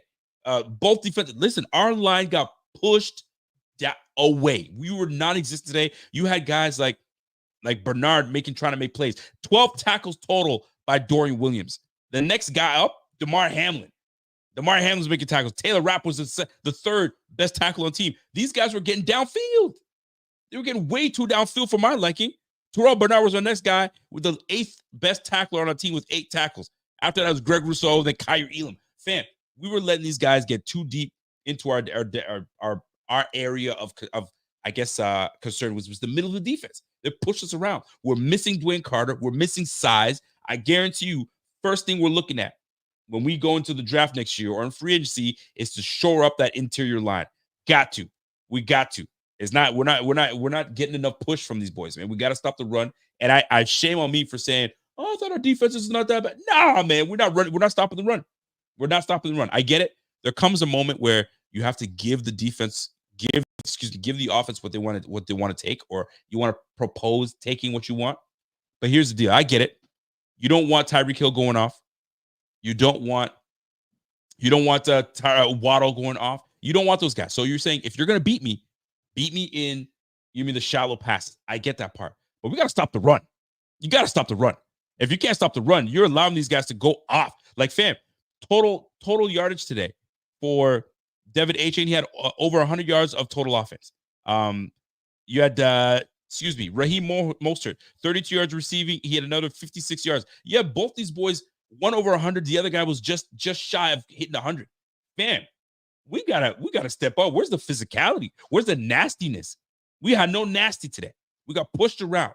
Thank goodness we have an offense, because if we didn't have an offense, bro, this team would have lost today's game based on not stopping the freaking run, and it sickens me. We got to be better. We have to be better. I don't care that Milano's not there. I don't care that Benford wasn't in today. We still have to tackle. I don't care what anybody wants to tell me. We still got to tackle, and we weren't doing that today. Get out of here with that nonsense, man. We got to be better, because now we got teams that can run the ball. Oh, by the way, we play the Colts next week with a very capable Joe Flacco, a real test, with an O-line that can push the heck out of you, and Jonathan Taylor back there. Don't talk to me about, oh, it was the Dolphins and it was a division game. Man, bump all that division nonsense. We're a way better team than Miami Dolphins, and we didn't really show it today. Although we got the win, it's exciting, but we didn't show that we were the more dominant team. We did not. 30-27. Get out of here with that nonsense, man. And then we're playing the Colts. I think we go Colts, Detroit, Chiefs, and Chiefs. Bye. Colts, Chiefs, bye. And then Detroit, I believe. No, San Francisco. San Fran. And Jordan Mason, I mean, they'll have McCaffrey back too, but Mason's been running the ball really well. People are in the chat like, you'll find a negative about anything. Guys, this is all we'd be talking about right now if Bass misses that field goal and they won in overtime. I mean, let's be honest here. They got ran all over today. They've gotten ran all over by everybody who's got a decent running game. It's just the way it's been. And we're prepared right now we're preparing for the playoffs right now. This division is done. This team has a playoff spot on November 3rd. I mean, do you understand the collapse that would have to ensue for this team to not win the division? It would be such a catastrophic collapse, they would talk about it until the end of time. And now we're looking at this team from the playoff perspective, which we've always looked at them as, because this is what this team has become. They find their way to the playoffs every year. That's where we want to get things done, correct? Once you get to the playoffs, you're going to have to face teams that are going to be able to run the football far better than the Dolphins do, far better than the Jets do. Everyone's having their day against them. And it's not just that, it's these intermediate passing. It's this intermediate passing game too. That's also killing them. The Dolphins would just find their way to the 45-yard line tonight or this afternoon, with a couple of handoffs and a couple of dump-offs. Tyreek Hill had 6 yards at half, and Jalen Waddle did not have a target until the fourth quarter. And they were finding ways to put up points and drive the football. The Miami Dolphins today had their longest drive in 6 years, and they barely had to throw the football on it. That's a problem. Now, I understand when we get to the playoffs, hopefully things are alleviated when you have Milano back, when you have a healthier defensive line. You're going to have Benford back in the backfield. You're going to be healthier than you are right now, and you're hoping that that's going to go a long way, right? But today, I think you saw on full display what teams are going to want to do, in my opinion, what they should do in order to succeed against this defense. This defense, from a passing game perspective, they're pretty damn phenomenal. I mean, they're pretty damn stout when it comes to shutting down the pass game. You're not going to air it out on them. The only team that's really aired it out this year, they had one bomb they let up to Nico Collins in that Houston game, and that was pretty much it. No one else can really do what you're watching, be done against other defenses that aren't of the caliber of the Bills' pass defense. This run defense, though, man, it is a liability. I think they've allowed 100 yards or more to every single team they played this year, but the Seahawks, who just had a terrible day. And it's against teams, I just go back to the Jets game, for instance. They can't run on anybody, and Brees Hall had the best game of his season thus far in that particular game. So the key here, though, is if they can continue to score the way that they are, and they're averaging like 30 points, it might not be a liability. But if they're going to get into these type of games today, you're going to be playing with fire, because the time of possession battle was won by Miami today. And if you go and look at the major statistics of the afternoon, Miami won the majority of them. The Bills just found a way at the end to squeak it out. I'm not sitting here saying every week, you're not going to win the stat battle every week. You're not going to look dominant every week. And today was a great example of finding a way to win when you don't play all that great. That's why I was impressed with it. But I'm not just bringing it up because we saw it today. This is every single week outside of last week, where the Seahawks literally just completely, they unraveled like I've never seen. They were literally fighting each other on the sideline. It's every single week where teams are doing whatever they want in the screen game and in the run game. And something's got to give here, Rico, because I think it's a growing concern, and it has been for the majority of the season. And it'll get better. They're going to have to make some adjustments. I don't know if I read this accurately, but I did read that the Lions and the Bills they're out. They're not making any trades. We're not acquiring anybody. We're done. I wonder if this is one of those situations where you look at what just took place on the defense, and you let these boys just run amok all over you guys. Do you still continue to look for an avenue to bring in a defensive end? Do you look to bring in an interior lineman to shore up this thing? I mean, how often have we been looking for interior lineman to do the job? I know we drafted Dwayne Carter. Obviously, he's been playing very well. That's helped his defense, but he's out now. So now we're dealing with bringing in practice players like Elon Onku. No disrespect to him, but those are the things that we're going to have to shore up. How often in this game, I'm just reading some of the people in the chat here. How often in this game were you like, holy crow, getting up, standing up, stressed the hell out. My heart can't take it anymore. My wife wants to come open the door. She's like, what the hell are these guys doing? They're killing me. How often were you getting up and just losing your mind with how close and nerve-wracking this game was for you? A lot. I mean, a lot. Just because dude, it's just, these games are different, man. I cannot stand the Dolphins. I cannot stand the Jets. I want these wins. These wins to me, like it's almost like even if the Bills, even if they were 1-7 right now, I would want that game desperately, even though it wouldn't mean jack diddly squat. Right. I want to beat those guys more than anybody. And obviously the Chiefs are up there too. Of course, they're the ultimate. But it's just these two teams, man. They want to be the Bills. And that's such a rare spot to be in. We always wanted to be the other team forever. And being in the driver's seat here, where, the Jets, they do this and that, and they're America's darling now. They haven't made the playoffs in 12 years. And you're watching that unfold. And now you're watching the Bills. What is this now? 13 of their last 14 that they've won against these guys. They haven't beat them at home, Rico, in 8 years. They haven't beat them in Buffalo in 8 years. I mean, this is utter domination that we're seeing. Plus the numbers Josh Allen puts up. So I don't want, because you want to know what it is? It's just like what we used to do. Tom Brady was 32-3 against the Bills but you remember all 3 of those W's, right? Remember when they beat them 31-0? They routed them, right? You'll never forget it. The Dolphins fan base wouldn't have shut up about this if they found a way to win. That's why these matter more to me than anything. Obviously, you want to win for a variety of factors, but there's always that extra layer in these games that you don't get in non-divisional games. And so I was a little more nervous than usual because these ones you just want that much more for that many different reasons. And I was nervous as all hell today. But what I loved is, man, it just felt like when my nerves were starting to peak, Rico, every time, like there's that Ray Davis bomb, boom. There's that 4th down conversion, the 2-point conversion, right? There's the T-Bass making the kick. Like, no way, I'm ready to go to overtime. So, yeah, I was pacing around, dude. But, man, they had the anecdote several times today, which was a relief, man. That was the game of the day. That was a fun watch, whether you were a fan or not. It was fun because we were on the winning end of it. Because I tell you, if we lost to the Dolphins today, we probably sounding something a little bit like this. Smokes. A Dolphins fan that is very passionate about his squad. Let's hear what he had to say today.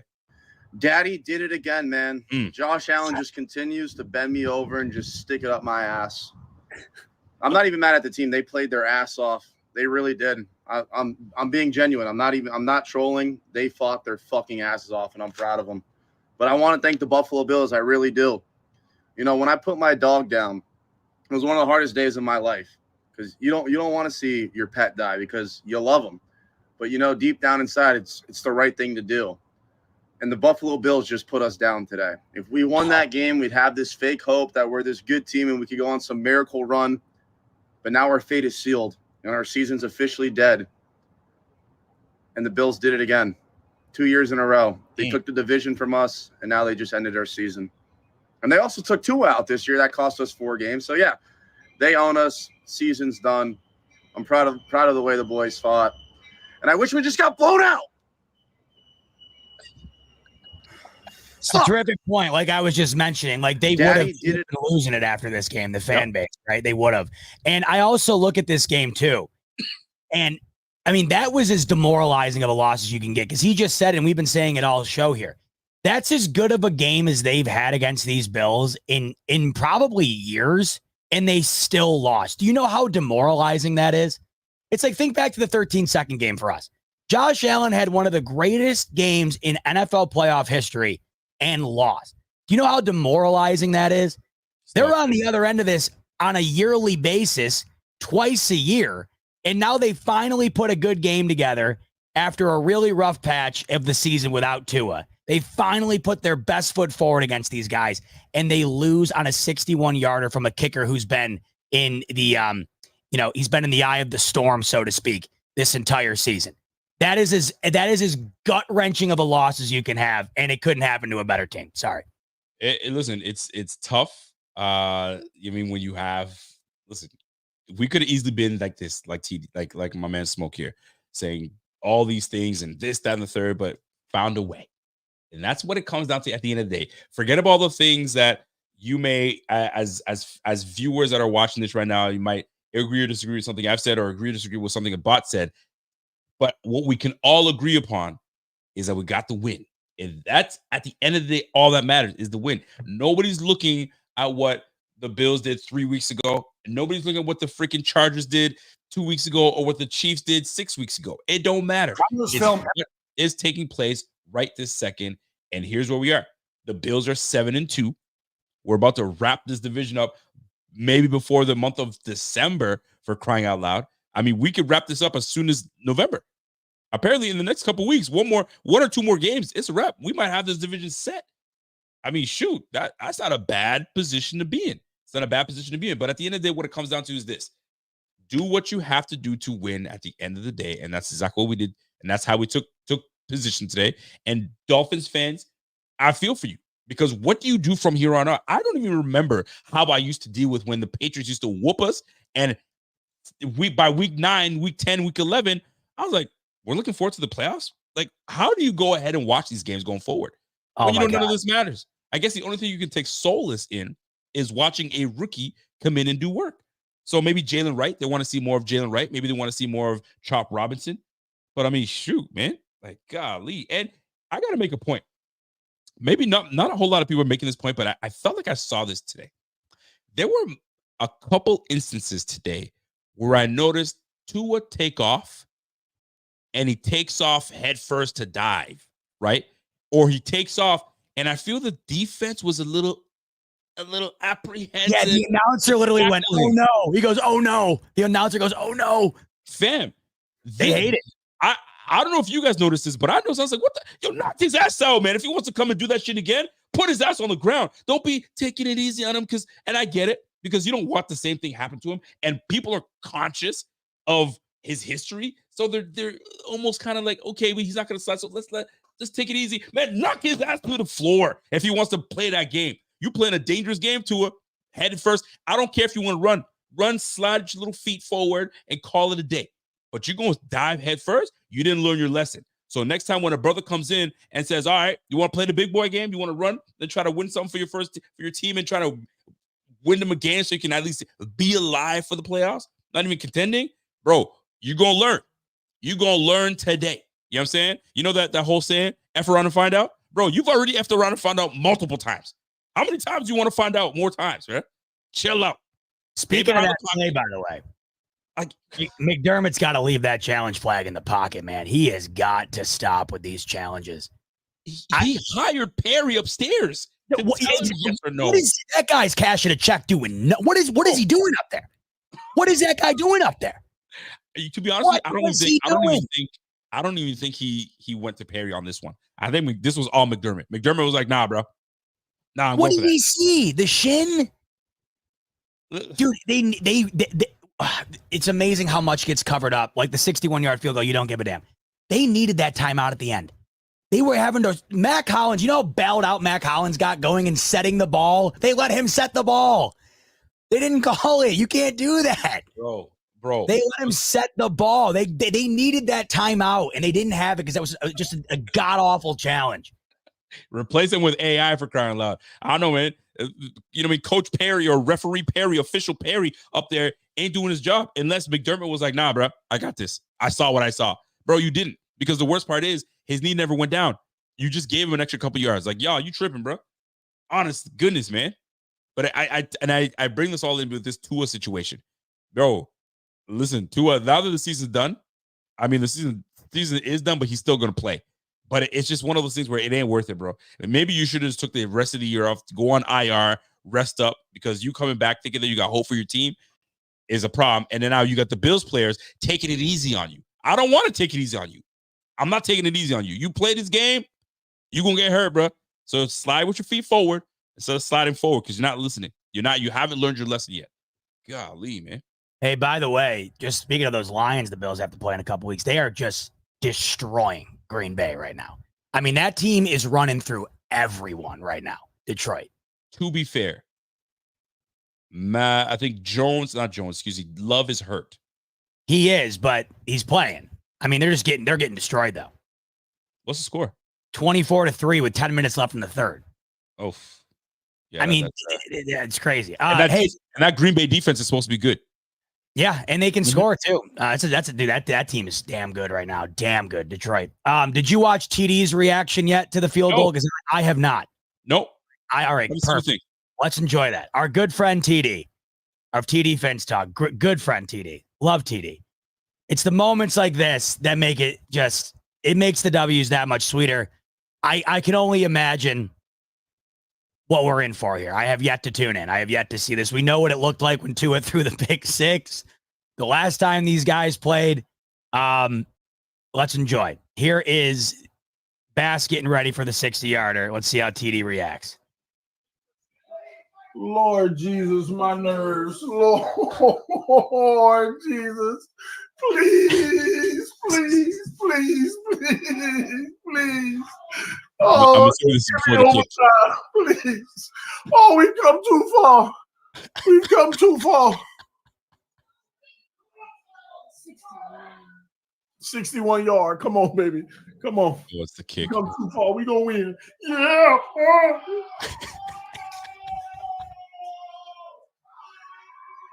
Oh, somebody else is yelling in the house.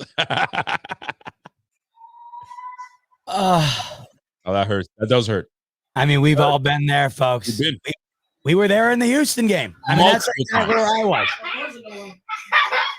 Oh, my God. The poor kids are laughing at him. Yeah, that one hurts. At least he's got his boy back there sharing the pain with him. You need that. You need that. Poor guy.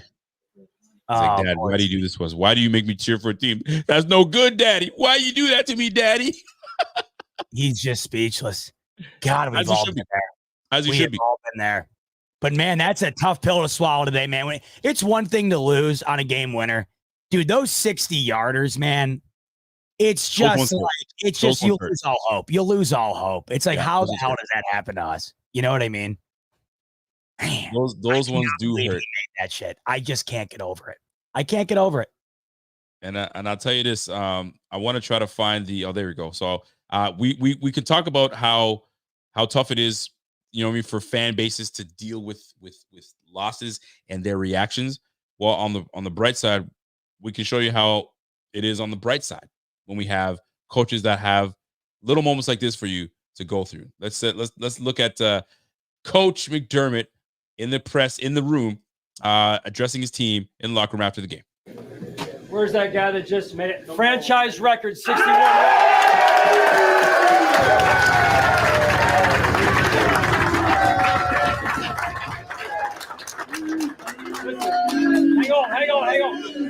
Hang on. Just give me a sec. I'm going to let him have the floor here. Unbelievable journey this guy's been on, man. Unbelievable, right? Mentally tough. So proud of you, man. So proud of you. Aren't you guys proud of him? Man, I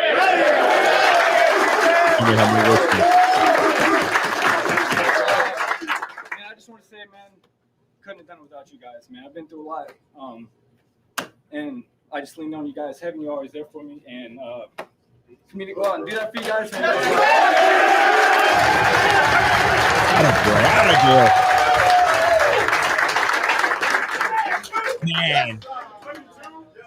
Hey, you want to have Victory Monday? Absolutely. All right, listen. Hey, let that be a reminder to us of how hard it is to win week to week. Oh, yeah, baby. Right? A big-time reminder. A little bit of humble pie, but I'll tell you what, when the game is on the line, you guys are at your best. Yep. And that's an important trait right there, man, right? T-Bass, great example of it right there. Not so good early, comes back, hits the game winner, man. 61 yards. And Reed, yeah, no doubt. Sam, and the guys that were out there blocking, heck of a job, man.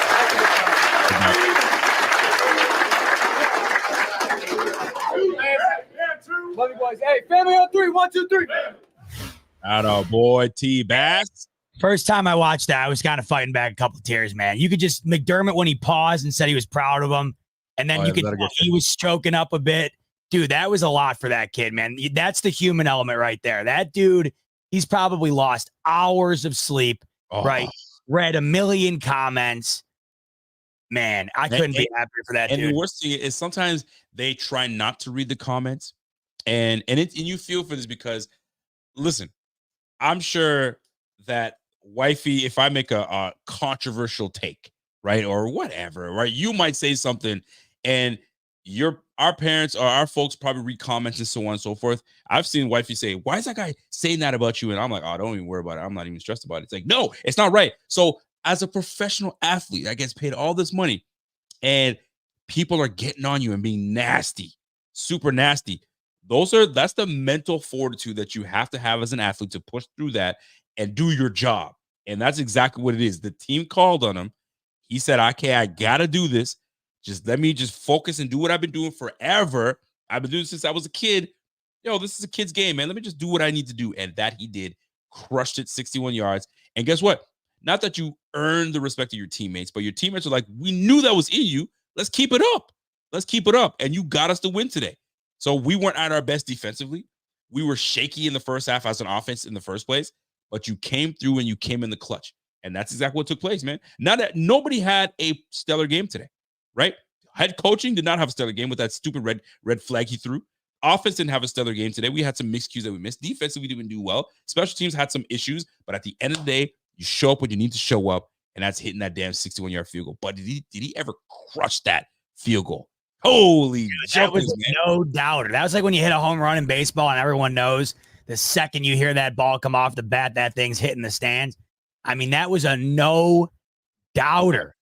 And man, it's so funny. Like I said earlier, all year long, we were saying, when's the moment going to happen when the ball is in on the leg of T-Bass, the game is on the line and it's up to him. When's it going to cost us? And the fact that it not only didn't cost us, but he nails a 61-yarder to shut us all up. Yep. Man, that was a moment, man. That was a memorable ass moment today. That was so great.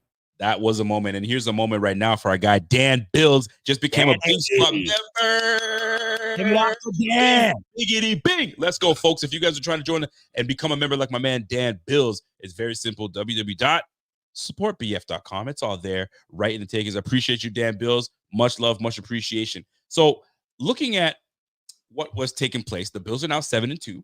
Mm-hmm. Lovely. Love that number, by the way. Bro, Oh, it's gorgeous. we're closer to pushing for the number 1 spot. We're closer to pushing to get a bye. It's like we've hopped over that point of like, okay, we got some things to deal with, and we got some big time tough opponents coming in, but so the other teams. The Chiefs got some tough opponents. So the Bills. An opportunity here. If they beat Indy, Rico, that Chiefs game is massive. I'm talking playoffs in November. Jeez. Because the Bills will have 2 losses. They'll presumably have 1 unless they somehow have a catastrophic loss to the Bucs tomorrow, which I don't foresee. They're down to their last guy offensively. I mean, Baker Mayfield's throwing at the dudes off the street over there after they lost Evans and Godwin.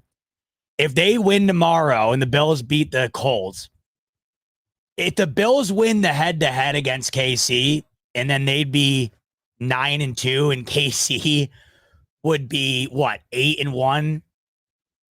We'll call it 10-0. 9-1. Let's call it 10-0 because who do they face the next few games that they face?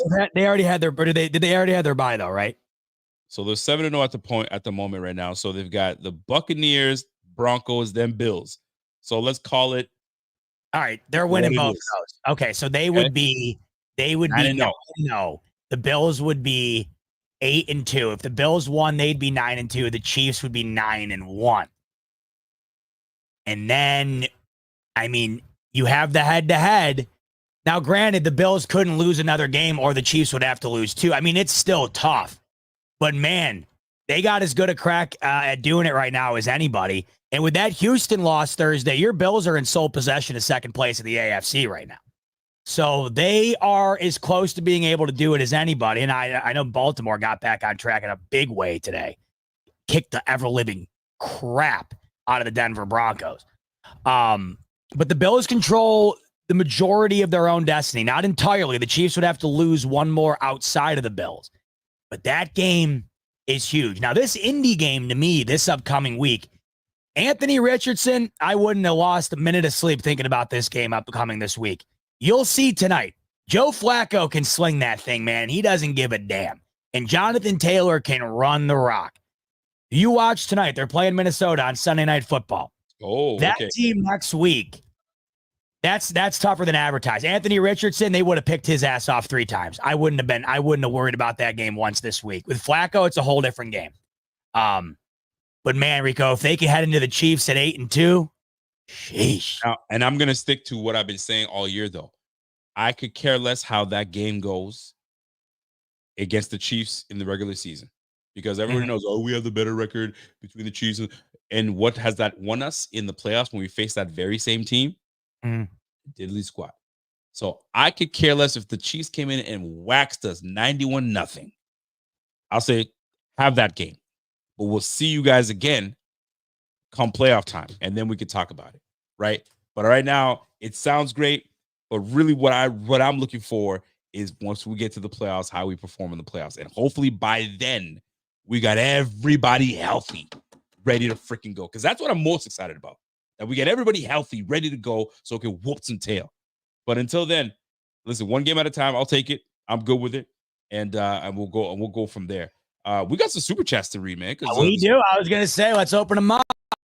Let's Got take a bit of super chats to go. So big shout out to my to SA74 sending us a super sticker. We appreciate that coming from the UE, I believe, or Europe. Appreciate that. Yeah. Dan Echo. What's Dan Echo saying? Danny's saying cut Poyer a check. Yeah, no kidding, man. I mean, that was he bailed us out big time today. Bass total redemption. Watching that kick, RIP Buffalo fans underpants, and better yet, RIP Phins season 7-2. Let's go. Well said, Danny boy. Well said. That was definitely an underwear changer for sure today. But yeah, the Phins are done. Bass is back in a big way, and yeah, Jordan Poyer helped your boys out today. Massive penalty on him that kept that game alive. 1,000%. I appreciate you, Echo. Damon Philpott. What's up, Dame? Says, yo, good game, fellas. Good luck the rest of the season. Dame, as a Phins fan, I feel for you, bro. That was a tough one to watch because you'd rather get your asses beat and sent home packing than giving you the hope that you guys look like you're back and then lose it in the end with a 61-yard field goal. And of course, it had to be a 61-yard field goal. And this kicker has been inconsistent as ever. He's missed an extra point. So we know what you're going through. We know because we've suffered it multiple times where that guy's not supposed to kick a 61 field goal. Get out of here. And sure enough, it happens. We know it. We feel it. We feel your pain, but we also don't care. We don't care. You know what I mean? Go ahead and go sit on that cactus and enjoy the rest of your offseason and your season, sir. Good day, sir. Politely, might I add. Politely. Appreciate it though, Damon. It's rare we get a nice, kind Dolphins fan. Those are rare. So we appreciate it. Mr. Bloomquist, member of 51 months. Appreciate you. Much love, Mr. Bloomquist. Come on, it's the Dolphins. When in doubt, always know it's a dub coming our way. I mean, listen. Yeah. Historically, that's what it's looked like today, and we continue to do that. They were showing a graphic, how cute graphic of Tua against the Jets, Tua, was it Tua in November or Tua against the teams? Tua against the Jets, Tua against the Patriots, and then they showed Tua against the Buffalo Bills, and it just wasn't good. Wasn't good whatsoever. So appreciate you, Mr. Bloomquist. Teddy MV Bass hit the haters with the old Shaq diss. Tell me how my taste. Damn. I mean, listen, he's been waiting to say that for a while. He's been waiting to say that, and he had an opportunity to sing that song. That song was so ridiculous that Shaq freestyled that. But anyway, Isaac Brunning. What's up, Brunt? He goes, should Bean trade for a bigger run-stuffing DT? I'll let you take this one. How do you feel about that? I'm in the camp of if they're going to make any move, that's the move they make. I can't see anything else that they would do up until the trade deadline. As you said, seems like they're out, right? Already got Cooper, and I think that was something that was necessary, and it was well executed, and I think it's a huge advantage for the Bills. I don't know how much more they're going to be willing to do, capable of doing.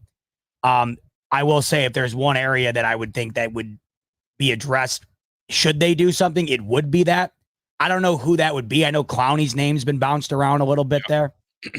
I don't know if they're just one guy away though from shutting down the run. I feel like the way that they're set up with as much zone as they run, I don't know, like we were talking about earlier, maybe it might be sometimes it's almost like biting your nose to save your face. Yes. Where it's like they're committed to stopping the pass game in certain elements, and because of that, the run game is going to cost them. Now, they've been so good all year. I mean, they have I don't know, like the 8th overall scoring defense. And that's the key. Like, they've been so good at all year at not allowing yardage to translate into points. You got to give the Dolphins credit today. They cashed in. And the Bills struggled in the red zone today in terms of defense. They struggled in the offensive side of things in the first half. But they've done a hell of a job this year keeping teams out of the end zone when they get down there. It's that bend but don't break mentality. Right. Now, maybe that, today was just one of those days. They haven't been like that all year. But what they have been like all year is a team that is susceptible to getting ran all over and having short throws continuously cook them up and down the field. But if they can get back to not allowing that to translate into points, that's the key. But I don't know if they're one guy away, Rico, from just all of a sudden having a stout run defense. I mean, listen, if they were going to make anything happen, that's when they signed that former Falcons practice squad player, Zion Log. So It's not that they haven't attempted and tried. They have. They're trying to do everything they can. It's just hasn't panned out. And we need more of the guys that we brought in to do their work. Ed Oliver, I need more from you. And it's weird to ask that. I need more from Ed Oliver because he's doing what he can. I mean, we have to give credit to the Miami Dolphins. They're normally a team that gets rid of the ball rather quickly. Tua does not hold on to the ball often, especially knowing what he knows. If I hold on to this ball, they're going to kill my ass. So I got to get rid of this ball rather quickly. So the ball was getting out fast today, and as it should. But it's not like we've neglected defensive tackle. We have. We drafted one in Dwayne Carter, right? He's been doing fantastic. He just happens to be hurt. We signed Zion Log. So we're trying, right? We're trying to move. We brought in Eli Anku, so we're trying to move some things around. We're trying to stop the run game. It's just that we're just not doing well enough. So this is where you guys step up. Signed you to be here. Step your game up and do better. Do better. By the way, do you want to hear a sickening stat that Dan Orlovsky just tweeted out if you're a Dolphins fan? Oh, it's probably going to be nasty. You don't want to hear it, but go look at it. Since Tua came back, so 2 weeks in a row, he's 53 of 66, 465 yards, 3 touchdowns, no turnovers, 27 points in both games, and they lost both of them. Nasty. You know how hard it is to score 27 points back-to-back weeks and not come out with a single W? That's crazy. It is pretty great when you look at it that way. Yes, it is crazy. We're putting up 27 points when it's so hard to put points up in this game, and you still lose. Yeah. Still lose. That was a rough one for them today, man. I love it though. I love it. What else we got? Said I love it. We got my man Matthew DeVideo. What's up, Matt? Matt says, "Yo, Rico and Z-Bot, I got to meet Jim Kelly yesterday. Oh, nice. What a game. And I think the Bills fan who sent those skull threats should apologize after that just happened. Are you familiar with any of that? I don't know what you're talking about. If I'm reading between the lines, I'm assuming it's probably some threats that Bass got after the Chiefs game last year. Look, this is an easy one. Anybody who sends anyone a death threat is beyond. There's tiers of what's the best way to put this? There's tiers of human beings. The person who sends the death threats online is one of the lowest tiered human being you could possibly be. There is no worse human being than the guy who sends the death threat. I promise you, the guy sending the death threat, it ain't anybody. It isn't anybody that you wish you were modeling your life after. I promise you that. Anybody who does that is the world's biggest POS. And it's unfortunate he had to deal with that. Look, we all were frustrated with Bass. We're not going to come on here and sugarcoat it to you. When the Bass is missing 3 extra points, I'm not going to come on here. The guy's a multi-millionaire professional athlete. I'm not going to come on here and make excuses for him. I'm not. These guys are doing a job that they unfortunately are in the public eye to get criticized for. That's why they make the money that they do. That's why the popularity of the game is at an all-time high. It's unfortunate. It comes with the territory. You get praised to the nth degree, like we did today. I damn near had a heart attack on the beginning of this show, how elated I was for the guy, right? But there are going to be the moments where you're going to want to pull your hair out because of that same person. Welcome to sports. But never in any scenario, ever, should it result in anything beyond you just being frustrated, which we all are at any given time. You bring it to another level, you got to check yourself. Something's seriously wrong with you. But that's why you couldn't be happier for Bass today, man, because unfortunately those people exist, and he gave a big middle finger to those people today. That's you couldn't have said that any better. That's well said. And that was a big middle finger to everybody that had to say that. Oh yeah. And I love to see it. Signified Note says, we aren't beating Baltimore in the playoffs with this run defense. I don't think they're a better team, but they play a style that kills us. I mean, I couldn't agree more. I couldn't agree with you more. Signified Notes, we have not shown that we could consistently make those stops. And what are we missing? Nastiness. This is what it is. I've said this before, especially when we lost to the Baltimore Ravens the first time, is that we lack the ability to be nasty. We lack the ability to be just tough. And we were soft. And it showed today how soft we were because we allowed these guys to have almost 150 yards rushing.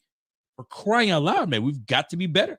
We got to stop that run. And I'll tell you right now, although this is a passing league, once the playoffs hit, This is black and blue football. It's run the football if you can stop me.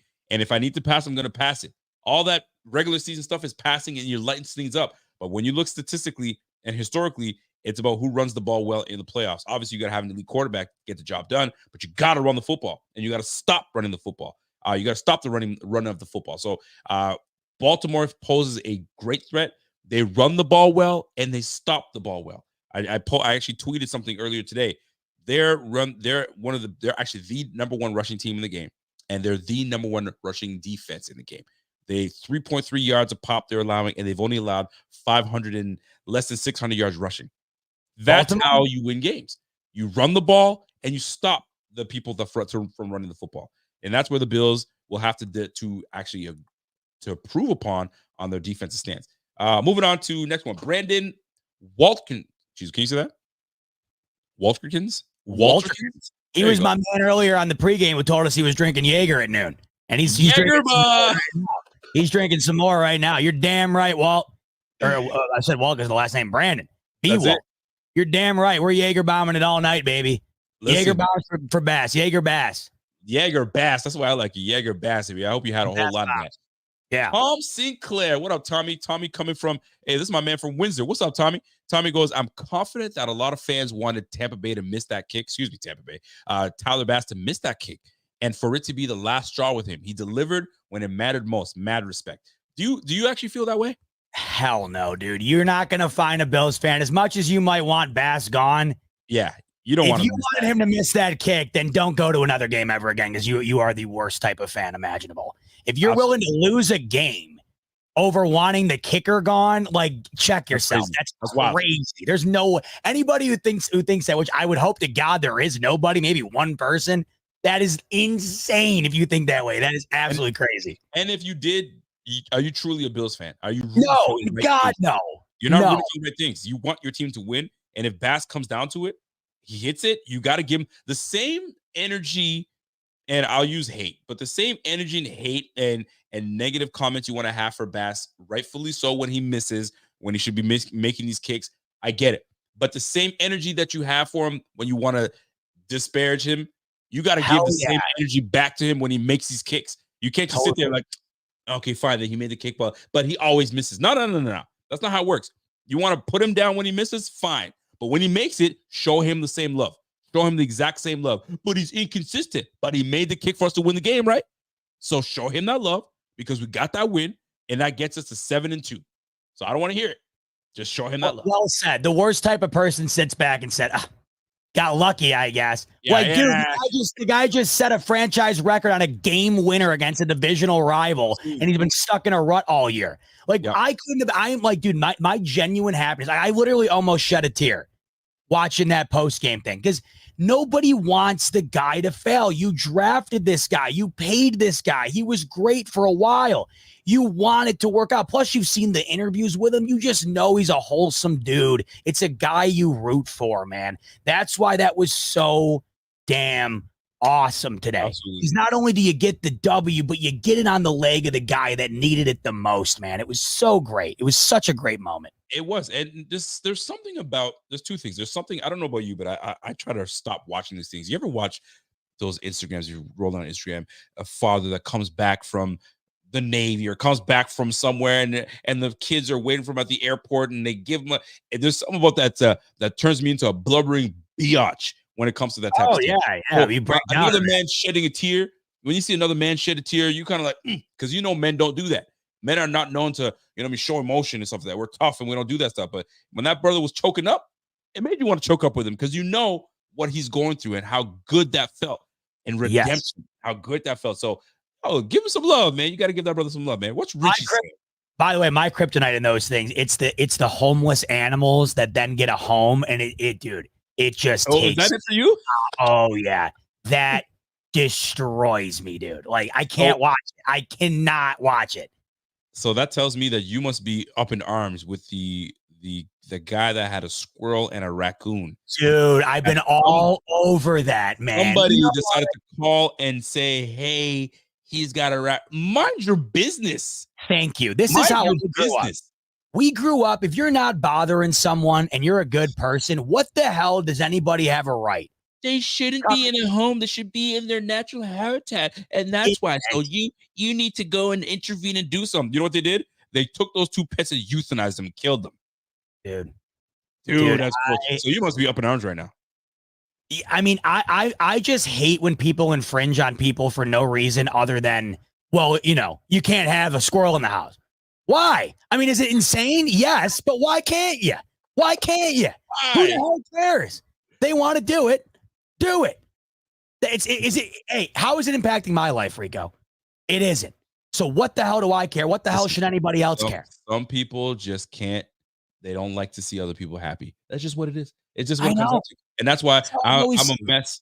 I'm a mess when, the fathers come back or a brother's been away in Europe for years and they visit the parents and the parents just start bawling. You're like, that's me. I'm a sucker for that type of stuff. But anyway, now that we're done with sharing our emotions, let's get back into being manly and read some of these super chats coming in. And by the way, we appreciate each and every one of you guys sending super chats. It's much love. We appreciate it. Trust me, it doesn't go unnoticed. Let's go to if you're newer and you send a super chat, just to let you know, the reason we kind of wait till the end, and I know some people it's upsetting because you want to get in on it right away. You got to remember, we're coming right after the game. If we get into the chats, we're going to be bouncing all over the place. So we got to get into the game. But Don't worry, we always spend the whole last segment of the show diving into these in depth. So just wanted to put that out there. Good call for my guy Z-Bot. All right, Richie Fresh. Richie says, who's you want to fire this week? Anyone? Hey, Richie says, hey, you boys untighten your cheeks after that one. Shout out to Bass. LOL. Real talk. How much longer can we sustain crap first halves? And our run D. I don't know. I mean, we talked about it a little bit. The run defense obviously has to be better. And here's what I'm confident in. Anytime that there's a unit that does not do well, the very next week, McDermott and Babbage come through and they make sure that doesn't happen again. No different than if we've lost 2 in a row, ain't no way we're losing 3 in a row. They always come back and make sure that they're correct what they've done wrong. And that's one thing I will trust in McDermott is he knows how to make these guys know, okay, we need to stop that run. Jonathan Taylor is an absolute problem. Joe Flacco is a vet. They've got weapons out there. They got the rookie. They got Pittman. They have some weapons out there in Indianapolis. And this is why it's going to be fun to watch what these boys do today. So nice. By the way, thanks for reminding me that because I didn't know the Colts were playing tonight. So that'll be nice to watch and see how that goes down. But Richie, the cheeks are unloosened right now, bro. I think that thing was clamped up real good. Now I'm cool. I'm chilling. I'm real good. Yeah, that thing was tightened up. I'll tell you that. But to your point where you go, hey, if Babbage can shut down Jonathan Taylor next week, do you know, by the way, do you remember the stat that we would bring up nonstop, how the Bills had gone 43 consecutive games without losing by more than 6 points until that Ravens game? Absolutely. You do know the last game that was prior to that was the Colts, and Jonathan Taylor had like 200 all-purpose yards on him. So if he can do that next week against Jonathan Taylor, color me beyond impressed. Absolutely. Here's your boy Walter, our boy Walter. Yeah. What's Walter? Walter says, everybody, let's pitch in to help get Rico a much-needed laser eye surgery on that Poyer hit tape. Walter, I'm with you. Let's start the GoFundMe. He needs him. He needs him now. Now. Listen, man, it was a big hit in real time. I don't want to dig myself a deeper hole because I got a chance to look at it. You already dug it. You already dug it, I think. We're going to have to dive into that. Well, I appreciate it. Set up the GoFundMe, tweet it out. I'll retweet it. We can get Rico. It was a nasty hit. Yeah, man, I can see where the refs came in, but I'm from the old school football, man. Listen, man, you get hit, you get hit.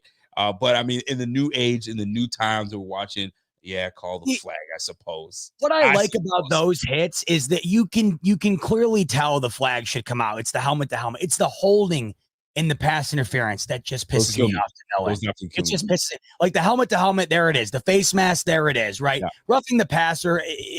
Oftentimes you can see it. I don't know, man. It's these holdings that just drive me up a wall. Today was beyond terrible in that regard. What's Richie got to say here? Richie's saying it's actually alarming what we look like without Coop. I mean, yeah, not only did you see it visually, but you saw it in the numbers too. I mean, they were just getting guys going. Perfect example. Keon Coleman was on fire the last 2 weeks. He had 1 catch for 21 yards today. That's the Amari Cooper effect. And that's why I had said earlier, I didn't think it would impact their ability to win. It didn't. They still scored 30. But I thought it would impact the groove of the offense, and you certainly saw that. I mean, you certainly saw a different offense today, and it just goes to show you. I mean, I guess the silver lining here is you win, but you truly see just how important of a signing that was in a W. You didn't have to suffer a loss to realize how important Amari Cooper is to the team, right? And you saw it today. And it's not just the production; it's everybody else around him. That's the key. No question. We got GP coming in. Says, "Hey, I blew my left calf getting back from the Bills bar in Brooklyn. Had to scramble against the New York City marathon runners to get home." Yeah, I had to drive through that today. That was the marathon in Manhattan. Yeah, that's a tough one. I mean, listen, I'm glad you got home, GP. I hope the calf is all right, man. Ice up, kid. Ice up, son. Ice up. You imagine running a marathon? Listen. Let me tell you something, man. I think I ran from the mailbox home just to kind of get a little sprint in. And I don't know if it's old age or I haven't done ish in a long time, buddy. I was gassed. I was like, to run a marathon? Are you kidding me? Heck no, I couldn't do it. Dude, that dance I was doing earlier, I was about to pass out. I don't move like that anymore. It's terrible. I need to start doing it because I'm realizing, I'm like, oh my God. Just listening to that made my back tighten up. That's how much it is. But I did promise myself, because my birthday is this month. It's my birthday month. You know what I mean? Shout out to everybody. It's my birthday month, the 20th of November. And I said, you know what? I'm going to make sure that I start doing, like, you know what? I want to take the Z-Bot diet. What you did to get ready for your wedding, toss that over, bro. Toss that over. So you and Jen are just going to stop going to the grocery store. That's the key. The kids are going to suffer. That's the problem. That's the problem. When you have kids and you have all that stuff, there's not an easy way to do this. I'm going to start doing better. Listen, it's about working out. You got to work out. You gotta chill on the certain things that we eat during the day, the Taco Bells and all that stuff. You know what I'm talking about. But I told myself by 40, I'm gonna get my act together. We're gonna start looking like Rico from 25 years when he was 25 years old. I mean, how easy that's gonna be? It's gonna be different because when you hit 40, boy. What do you want to do? I mean, I think you're looking good. What are you trying to do? Like I'm sitting at 2:0 on a good day, 2:07. That's too heavy for my size. You feel me? I gotta be like a buck. What are you at? What are you like? 5'8", 5'9"? 5'9" and a half, 5'10". I'm in that range. Mm-hmm. What are you, like 5'11"? Yeah, I'm 5'11". 5'11", so I'm like what, an inch shorter than you? I don't remember what it is, but I'm terrible with measurements. Awful. I do not know any of that. It is what it is. Listen, I'm under 6 feet. Just put it that way. All right, I ain't gonna say I'm 6'3". I ain't Pierre. That's 6'4" for crying out loud. My man Pierre. 5'9". I mean, I should be like a $195, 200 max. I'm a little. You don't want to do anything crazy. You just want to cut a couple. You just want to cut a couple. I mean, listen, it's okay. I don't have a problem being a dad bod. You can have a dad bod, but you don't want to be like Hank Hill, or you don't want to be if you guys are King of the Hill watchers, you don't want to be Bill O'Treve. You don't want to be you don't want to be skinny fat either. Skinny fat's the worst fat. Skinny fat's the worst fat. Yes, like the amount of guys I know that are like, usually it comes with a drinking problem, unfortunately, but you got nothing anywhere but the gut, and it's like wild. It just doesn't. It's weird looking. I don't want skinny fat. You know what I mean? The love handles start coming. Yeah, we got to get rid of that. So we got to cut that. So by 40, we got to do that. Spot though, without working nights now, you might be able to cut out the night food, which should go a long way for you. That's what it comes out to. Night shift gets you, man. So now I'm on day shift. I got to start, popping a couple crunches in there. Get those. Yeah, there you go. Those things in there and get that thing cracking. All right, here we go. Q Trucker says, other than Bernard, the Bills LB suck. That is a wild thing to say. First of all, Dorian Williams is much better than people want to give him credit for. He led the team in tackles today. He had 12 tackles. He absolutely smacked the hell out of A-Chain. Bro, I like Dorian Williams a lot. I think he's developed very well. But to say other than Bernard, our linebackers suck, you're speaking about Bernard, clearly. And I disagree. I just think, one, they're not even supposed to be out there. So you got to factor that in. They wouldn't be starting if it weren't for Milano, God bless him. And two, I agree. I never look at the game and I feel like the liability to me often isn't in the middle of the field. It's the holes we were talking about earlier. Like on the broadcast, they showed you one of the holes on the right side. I mean, you could have I'm not kidding. I know the old cliche, you could drive a truck through there. You could have driven a vehicle through that hole. That's got nothing to do with the linebackers. Now, I thought the tackling today all over the place was piss poor. But I mean, it's not like the linebacker. Well, you got to get, in order for the run game to work, you got to get to the linebackers. There you go. So if you're getting to the linebackers in the run game, you already have a problem. They're not shutting anything down at the line. I told you earlier, 90% of their 150 rush yards today came after contact. That's unacceptable. Bro, So it's collective. Dorian Williams leads the team in tackling. He's got 72 total tackles. The next man up is Damar Hamlin at 47. Bro, the guy's a tackling machine. He's going to have over 100 tackles this year. Give that boy some respect. Yeah. Our linebacker. So come on now, bro. Lobster Red. Led Robster says, Bot, starting to have bad feelings about games again. No, he likes when I have bad feelings because we play well. Oh, yeah. You're right. Bot starting to have bad feelings about games again. Super important win for us. Tough, gritty, divisional win. KC wins these kinds of games. You guys are the best channel on YouTube. Go Bills. Wow. You got me blushing over here, Led Rob. If you got me blushing, I hope you can see it. Do you see the red hue? You're coming through. You're looking like Elmo over there. I can't do it. I'm blushing right now. Look at you. I always got the red cheek, the Irish red cheeks. You can't tell, but Led Robster, that's high praise. And I'll just say this. I don't feel bad about the Colts game. I don't feel great about it. So how about that? Maybe that makes you feel a little bit better. Listen, I just feel worse about it. It was kind of like the Titans situation. I was going to feel better with Will Levis than I was with Mason Rudolph. Or whoever, that was right, who it was, right? Mason Rudolph. God, I can't even keep these guys straight. Mason Rudolph, yeah. I would have felt better with Anthony Richardson than Joe Flacco, because Joe Flacco just has that I don't give an F factor. And man, watch tonight, man. That dude balls out. That dude is 40 years old and he balls out. Joe Cool, man. He knows the deal, man. He knows not to get too high, not too low. Just Joe Cool. Lightning Bear. What up, Lightning? He says, hey, we need to start a petition to get Elam in at free safety. Fast, physical, ball hawk. He would flourish. Dude, you just never know, man. Maybe that's the plan for him somewhere, somehow. But you would have thought they would have started doing that now, because what I did over here was they wanted to put Christian Benford at safety and move him there and have Elam if Elam developed. But it turns out that Elam hasn't developed the way they want him to. So that's relegated him to third cornerback coming off the bench, which now keeps Benford, which is flourishing at corner. So we'll have to wait for that. So Elam at safety, I mean, I don't hate it, but I don't see that happening anytime soon. Taylor Rapp seems to be entrenched in this game. Damar Hamlin, who knows how they feel about Damar Hamlin? Is this a 1-year wonder and he's out? Do they give him a long-term deal? I highly doubt it. But you just never know these days. So we'll see how it plays out. He was this close today to making that play, a play on Tyreek, catching that ball on the sideline. He tipped it. He was this close. And he got beat on a double move. So yeah, and it was the underthrow that killed us, because the underthrow allowed him to come in and try to keep his hand in there. But I mean, shoot, if there was no underthrow, that's a TD right there. But you win some, you lose some, because listen, 4 catches for 80 yards. You can't tell me that they weren't trying to target him. So I don't want to hear, oh, he sucks. Listen, that's 4 target. Like, listen, there's many times that Tua probably wanted to look at him, couldn't do it, so he had to go somewhere else. So I mean, listen, for one that's coming off cold off the bench, gotta give him some love. Dude, I mean, it's amazing. They eliminate Waddle and Hill every time. He's still at 80 yards, though. He had a couple of big catches, but he only had 4 catches. Yep. You know, I mean, you're going to sign up for that. You got to give it to him, man. We just can't let him beat us deep. That's what it comes down to. This McDermott defense system is meant to stop the pass, not the run. Alpha Rob, I saved this comment from earlier because it's a great point, right?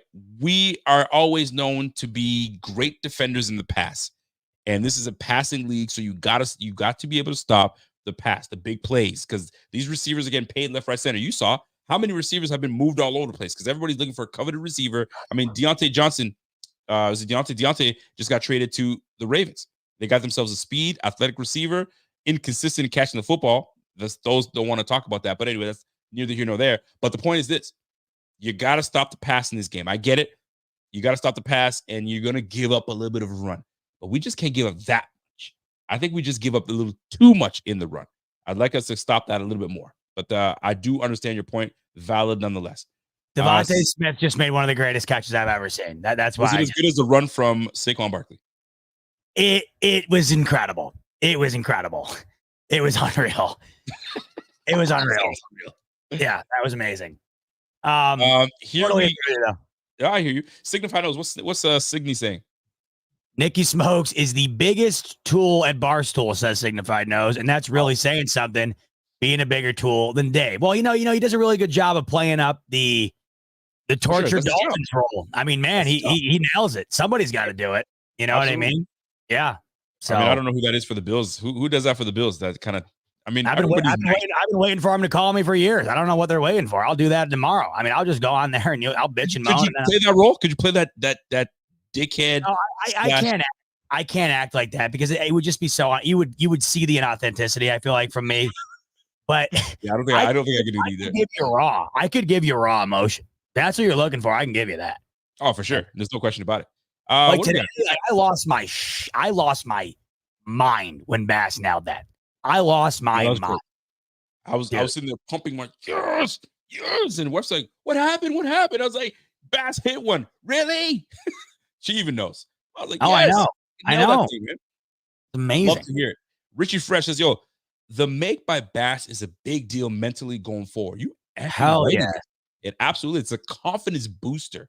It's a booster knowing, of course I can do the job. It's no different than, but with what you do for a living, you put out a grand product, and then you get the validation for it. Dude, you nailed it. And you're like, thank you. That's what I do. Appreciate it. It's no different than you do something in life and someone validates you for something that you think, am I good? Am I good for this? Am I supposed to be this?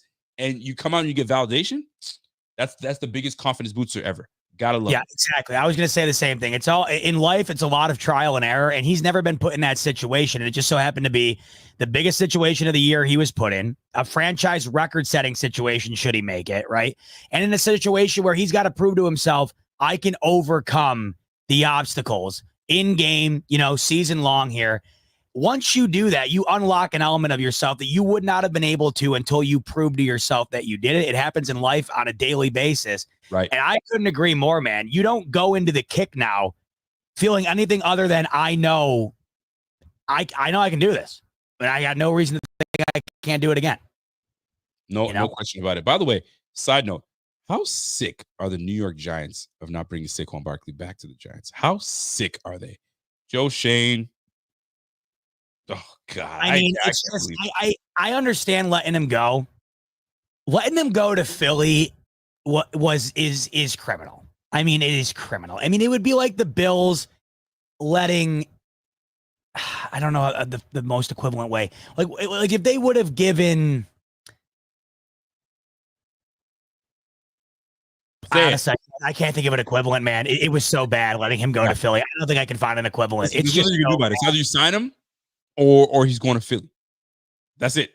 And I'm sorry, especially because the owner he did not want him going to Philly. You could see it on Hard Knocks. Yeah, but they didn't even call him to say, let's talk about a number. They didn't even give a number. Hey, go out and get your number, then come back to us. You don't have leverage, Giants. You suck.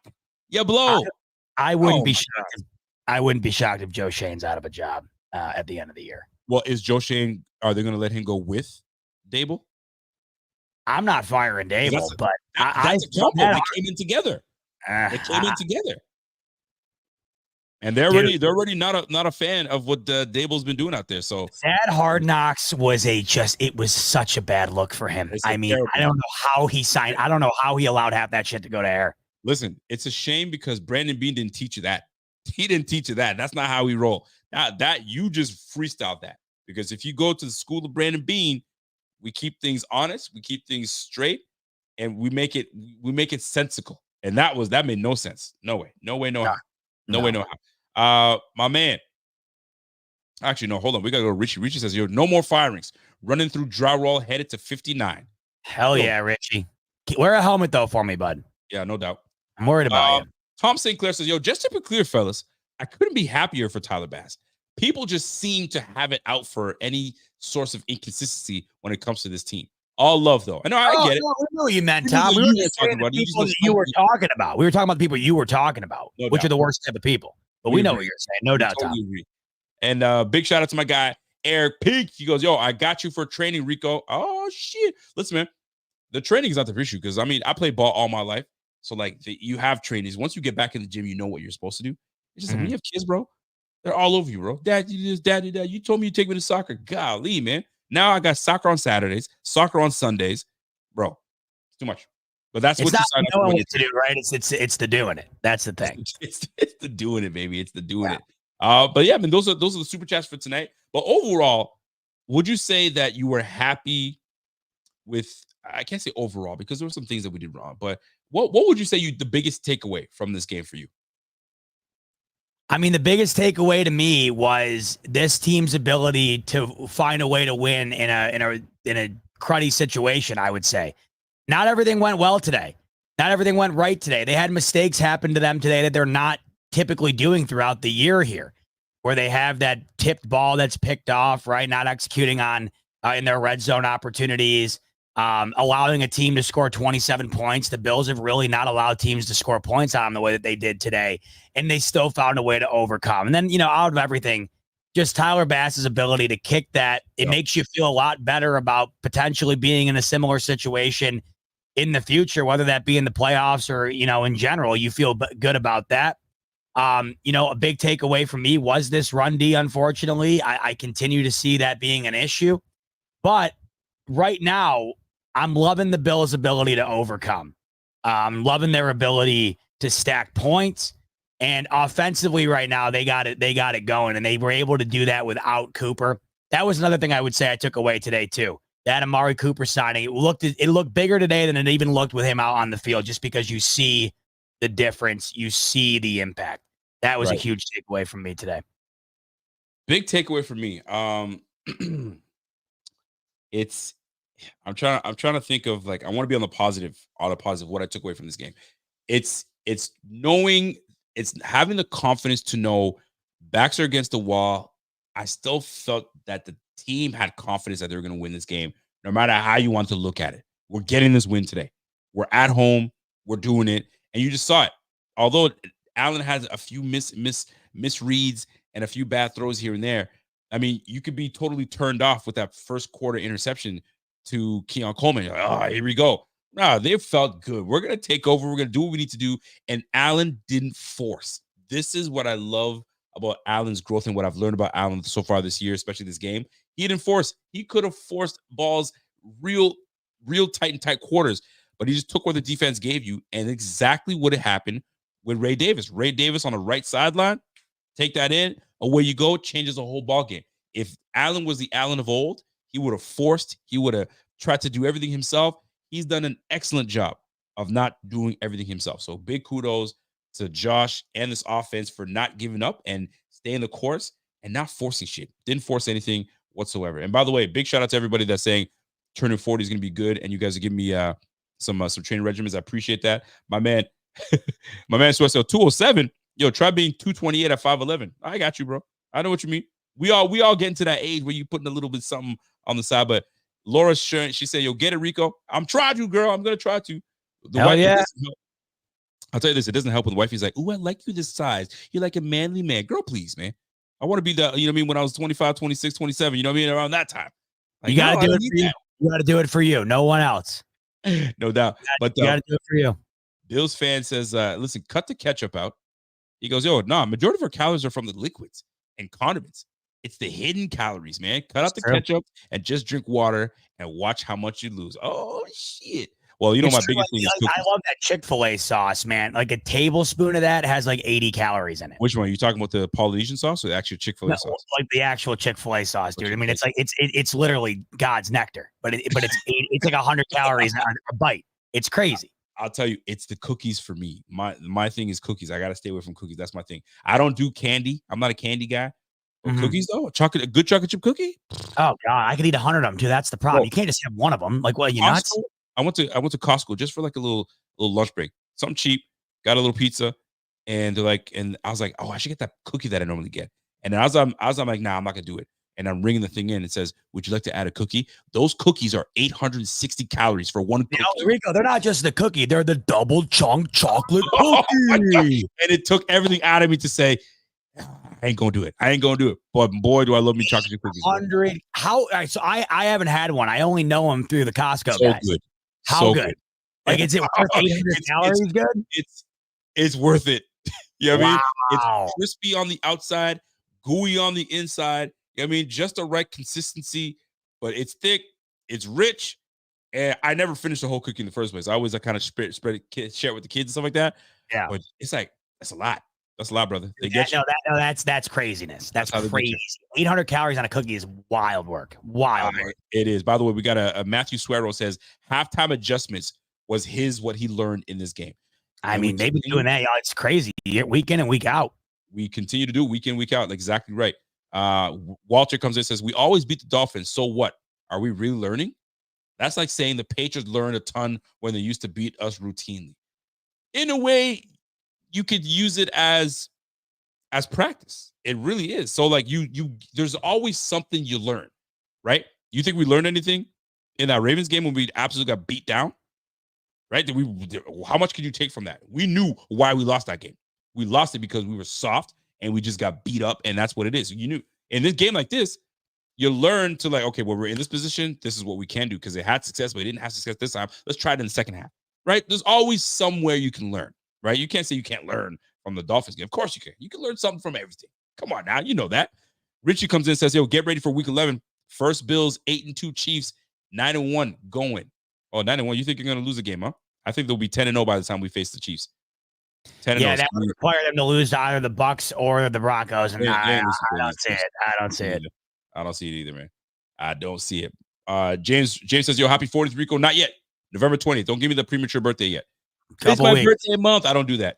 No, you can't. You are a grown ass man. You can't do that. We cannot do that. People that say birthday month, knock it off. Knock it all the way off. You're not doing that. Your birthday month. That's crazy. Nice to me. It's my birthday month. Boy, please. I ain't doing that. You're out of your mind. A man saying that to you. It's my birthday month, bud. Be nice. Be nice. Man, go F yourself. Dude, if a man said it's my birthday month to him, bro, I ain't talking to him again. I'll just say that. We'll take a time out. Come back to me when you want to be. Wild. One of my buddies was like, yo, for my birthday month, we're doing this. I'm like, bro, stop. You have got to check yourself. When's your birthday? Birthday July month. 29th. All right, we can wait. We're July 1st. Most guys I know, man, they just don't give a damn about it. Like, they don't care. You know what I mean? Wifey's like, yo, what do you want to do for your birthday? What I tell you every year? Nothing. Hang out. Let's just chill. Like, we got kids. These kids cannot, like, my 2-year-old every day, 3:00 in the morning, like clockwork, comes in our bed. Yeah, we're gonna have a lot of fun. Ain't no fun going on here. But it's fun. People, I gotta talk. Caroline and I talk about this all the time. What? There's a lot of fun to me in doing nothing. Caroline always wants to be doing something. You know, it's like I think that it's fun sometimes doing nothing. Well, I like doing something these days costs. Right? You walk out the door, there's $100 gone right there. Done. You kidding? Are you kidding me? 100 if you're lucky. If you're lucky. $100. Step out the door. Let me tell you this. Last night, I'm in Hoboken with our good friends from college. I go up to get the round. What Hoboken is. Hoboken, New Jersey. Okay. So if you don't know where Hoboken is, it is so where the water is in Manhattan. This is the city directly over that water. Manhattan overlooks Hoboken. Hoboken overlooks Manhattan. It's the city right next to Manhattan that's in Jersey. A lot of people live in Hoboken and then commute to Jersey or to New York because it's a little bit cheaper than living in the city. So we're at this bar last night and I go up and I get the round.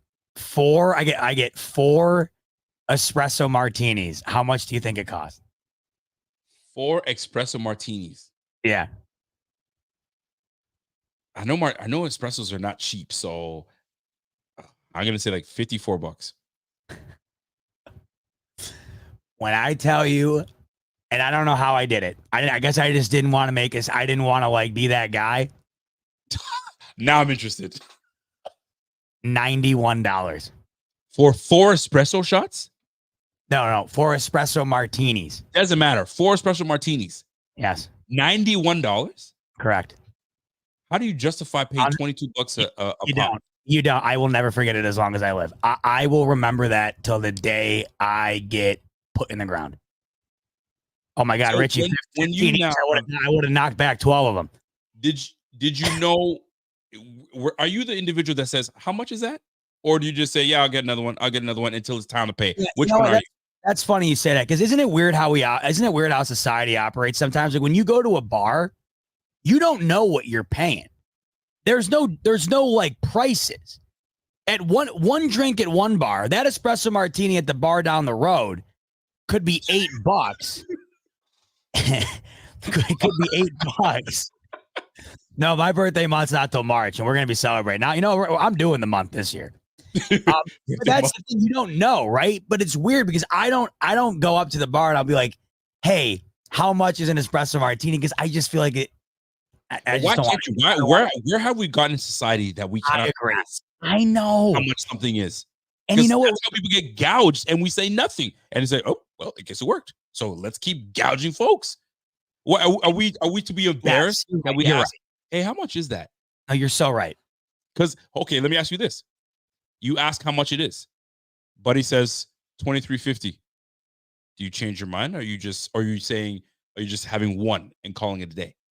No, we each had one. We each had one. That was the thing. But there was 4 of us. And you picked up the tab. Correct. And I picked the wrong damn time. How did you decide to pick the tab? Like, oh, I got it. No, yeah, because it was just like, we've talked about this before. Like when we were out with good friends, like we were out with these guys, like it's just it's like an unwritten thing. Like, oh, I'll go up and get one, then you go up and get one. Like we're not gonna be sitting here. You're not gonna sit here cutting up money all night. Like we'll figure it out. No doubt. And that's one thing I don't like doing is like figuring it out. No, I don't like the awkwardness first and foremost. Same, I don't either. Unless it's established that, oh, you got it this time prior to, I ain't got to worry about it. But now we're sitting here like, who's got it? Who doesn't? Do you want to split it down the middle? How much is it? Nah, bro. We ain't doing all that. You know what I mean? But I will ask. Yeah, I will take the time to ask. Yeah, of course. And yeah, Pierre, I should have just done straight shots. Yeah. I mean, I got to tell you though, I can't lie. It was the greatest espresso martini I ever had. So at least it wasn't like it's not worth it. Like at least it was good. That tells me you do it again and never ask and you get gouged for $175 next time. No, I would not do it again. In fact, they wanted to order another round. These psycho friends of mine and my wife. And I said, no, I will take a Jameson this time around. Thank you very much. Jamesons always get the party started, by the way. I'm a Jameson fan. Mm-hmm. When you need to get the party started, you crack yourself open, Jameson. Yo, let's go, everybody. Jameson's on me. Let's go. Jameson Ginger, I can go all night on those.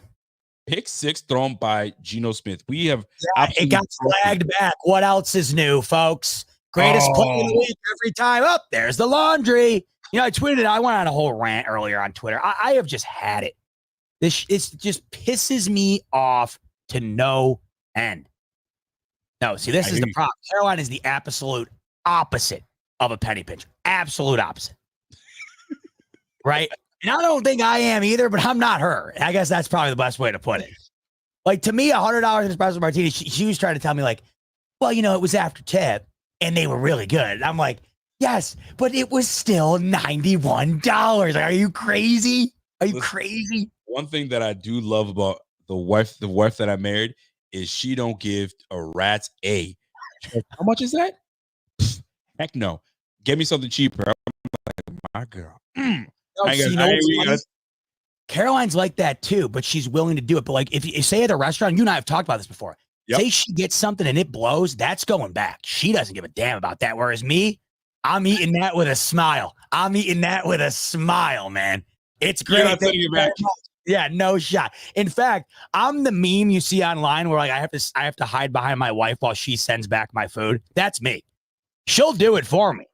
I won't do it. Did they take it? They did? Okay, good. I get so embarrassed, bro. I don't know what it is. I willingly go out of my way to make sure everybody else feels good, even though it disadvantages me. Listen, you know what I mean? My man said, I would have... Bro. He said, I would have thought that Chase fiasco would have had you guys become the ultimate minimalist. So I haven't brought it up because, if you're a loyal listener, you know the fiasco. I was gonna tweet it out tomorrow just because I wanted to make sure I got my ducks in a row before I Is this what you want to share? I'll just say it here. I'll also tweet it out tomorrow because I had several people online give me advice. I was very appreciative of it. It was very nice. Everybody who reached out offered advice and just gave their thoughts. It was great because it was a really shitty situation. I mean, it was crazy. We'll never forget it. It's one I hope someone never gets in that situation. I wouldn't wish it on anybody.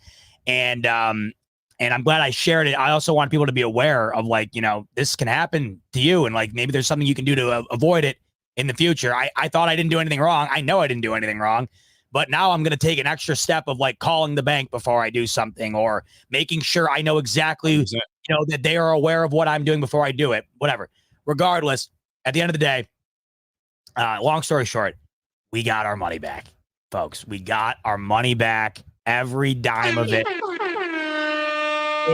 It is a 1 million pound boulder off the shoulders of Caroline and I. It went from them saying everything that they couldn't do, all of a sudden, magically, after 1,000 different phone calls, they could magically do it. I don't care how it happened. I don't care why it happened. It happened. We got our money back. Everything's fine. Thank God is all I can say. Thank God. So here's a real question. 2 questions for you. Yes. A, will you pull everything out from Chase? That's number 1. And number 2, did your tweet adding Chase aid the process in hurrying up? You know what? So 2 things. So I'll start with the tweet. That video got almost 100,000 views. How nobody reached out to me is insanity to me. How often do you see a random Facebook or Twitter account with like a couple hundred followers just tweet out like, this happened to me, and the customer service is right in the messages, or they're right in the comments, and they're like, Facts. "We're sorry this happened to you. Please reach out."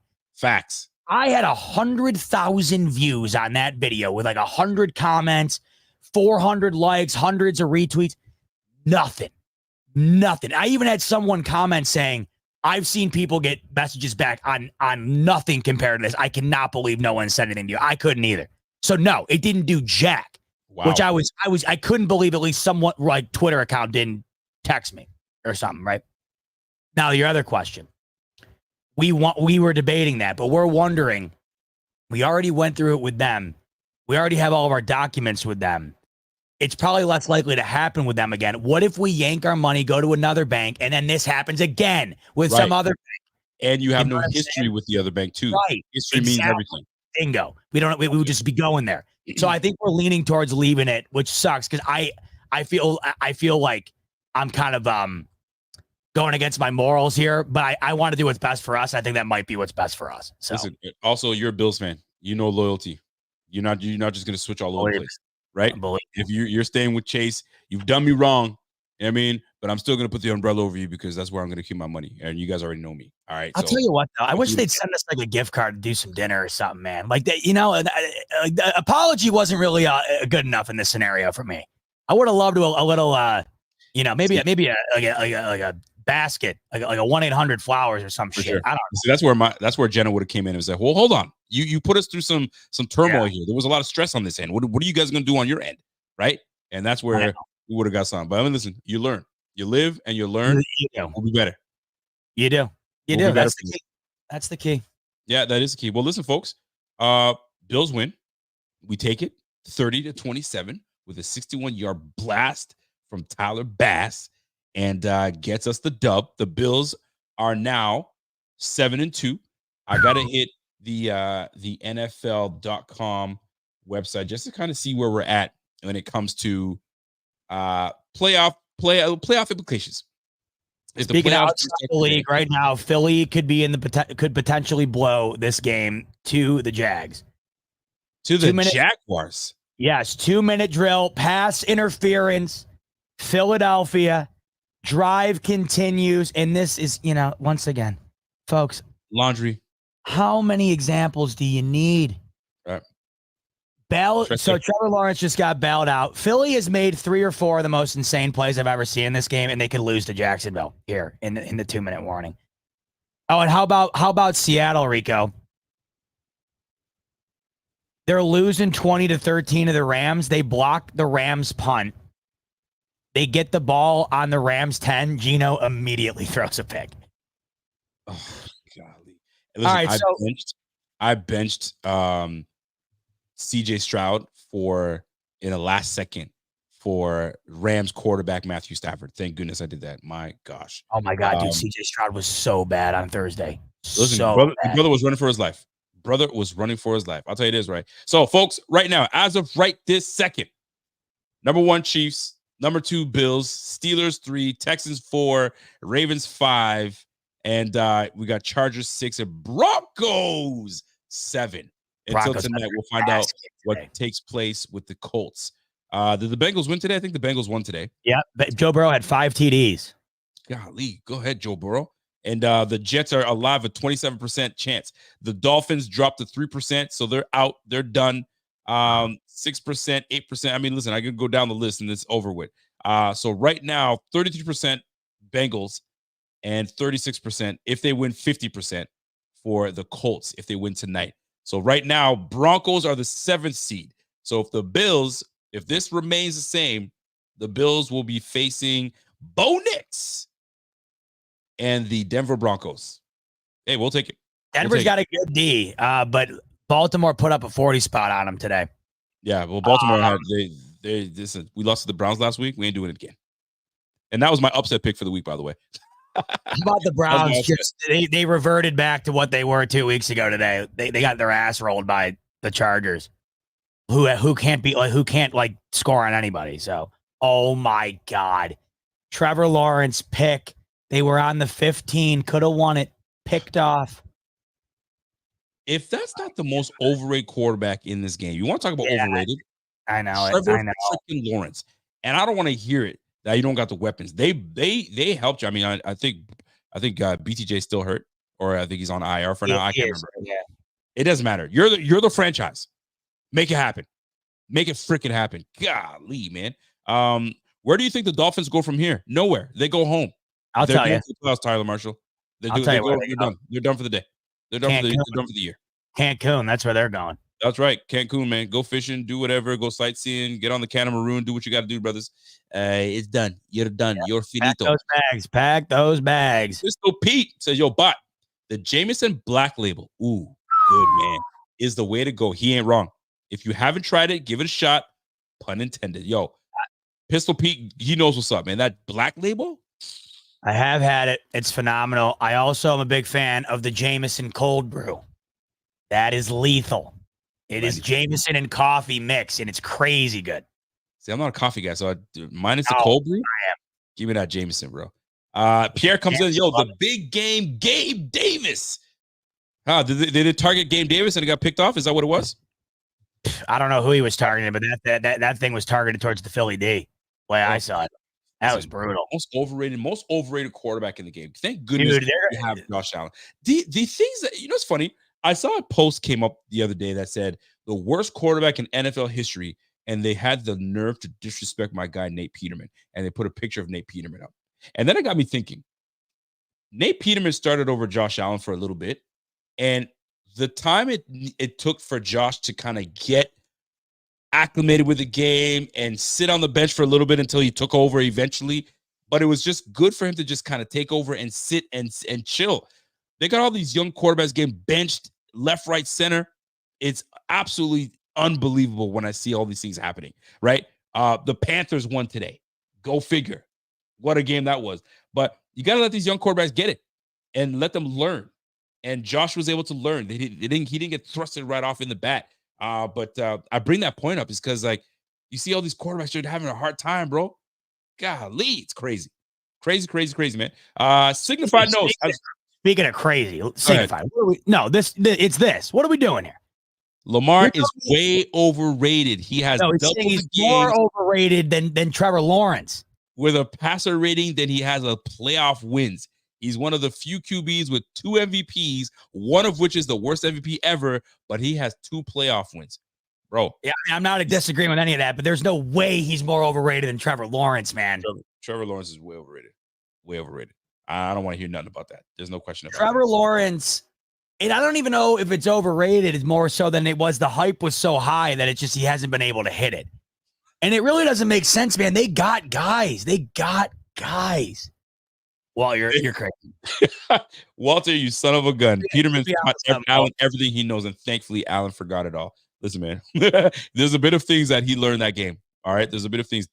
I'll never forget Nate Peterman winning the game for the Bills in that snow game against the Colts. All right, have some respect. Put some respect on my guy. Put some respect on my guy. Anyway, that's it for us. You got anything, big guy? Well, just back to Signify real quick. Go ahead. 'Cause Hit him back. This is a nice super chat.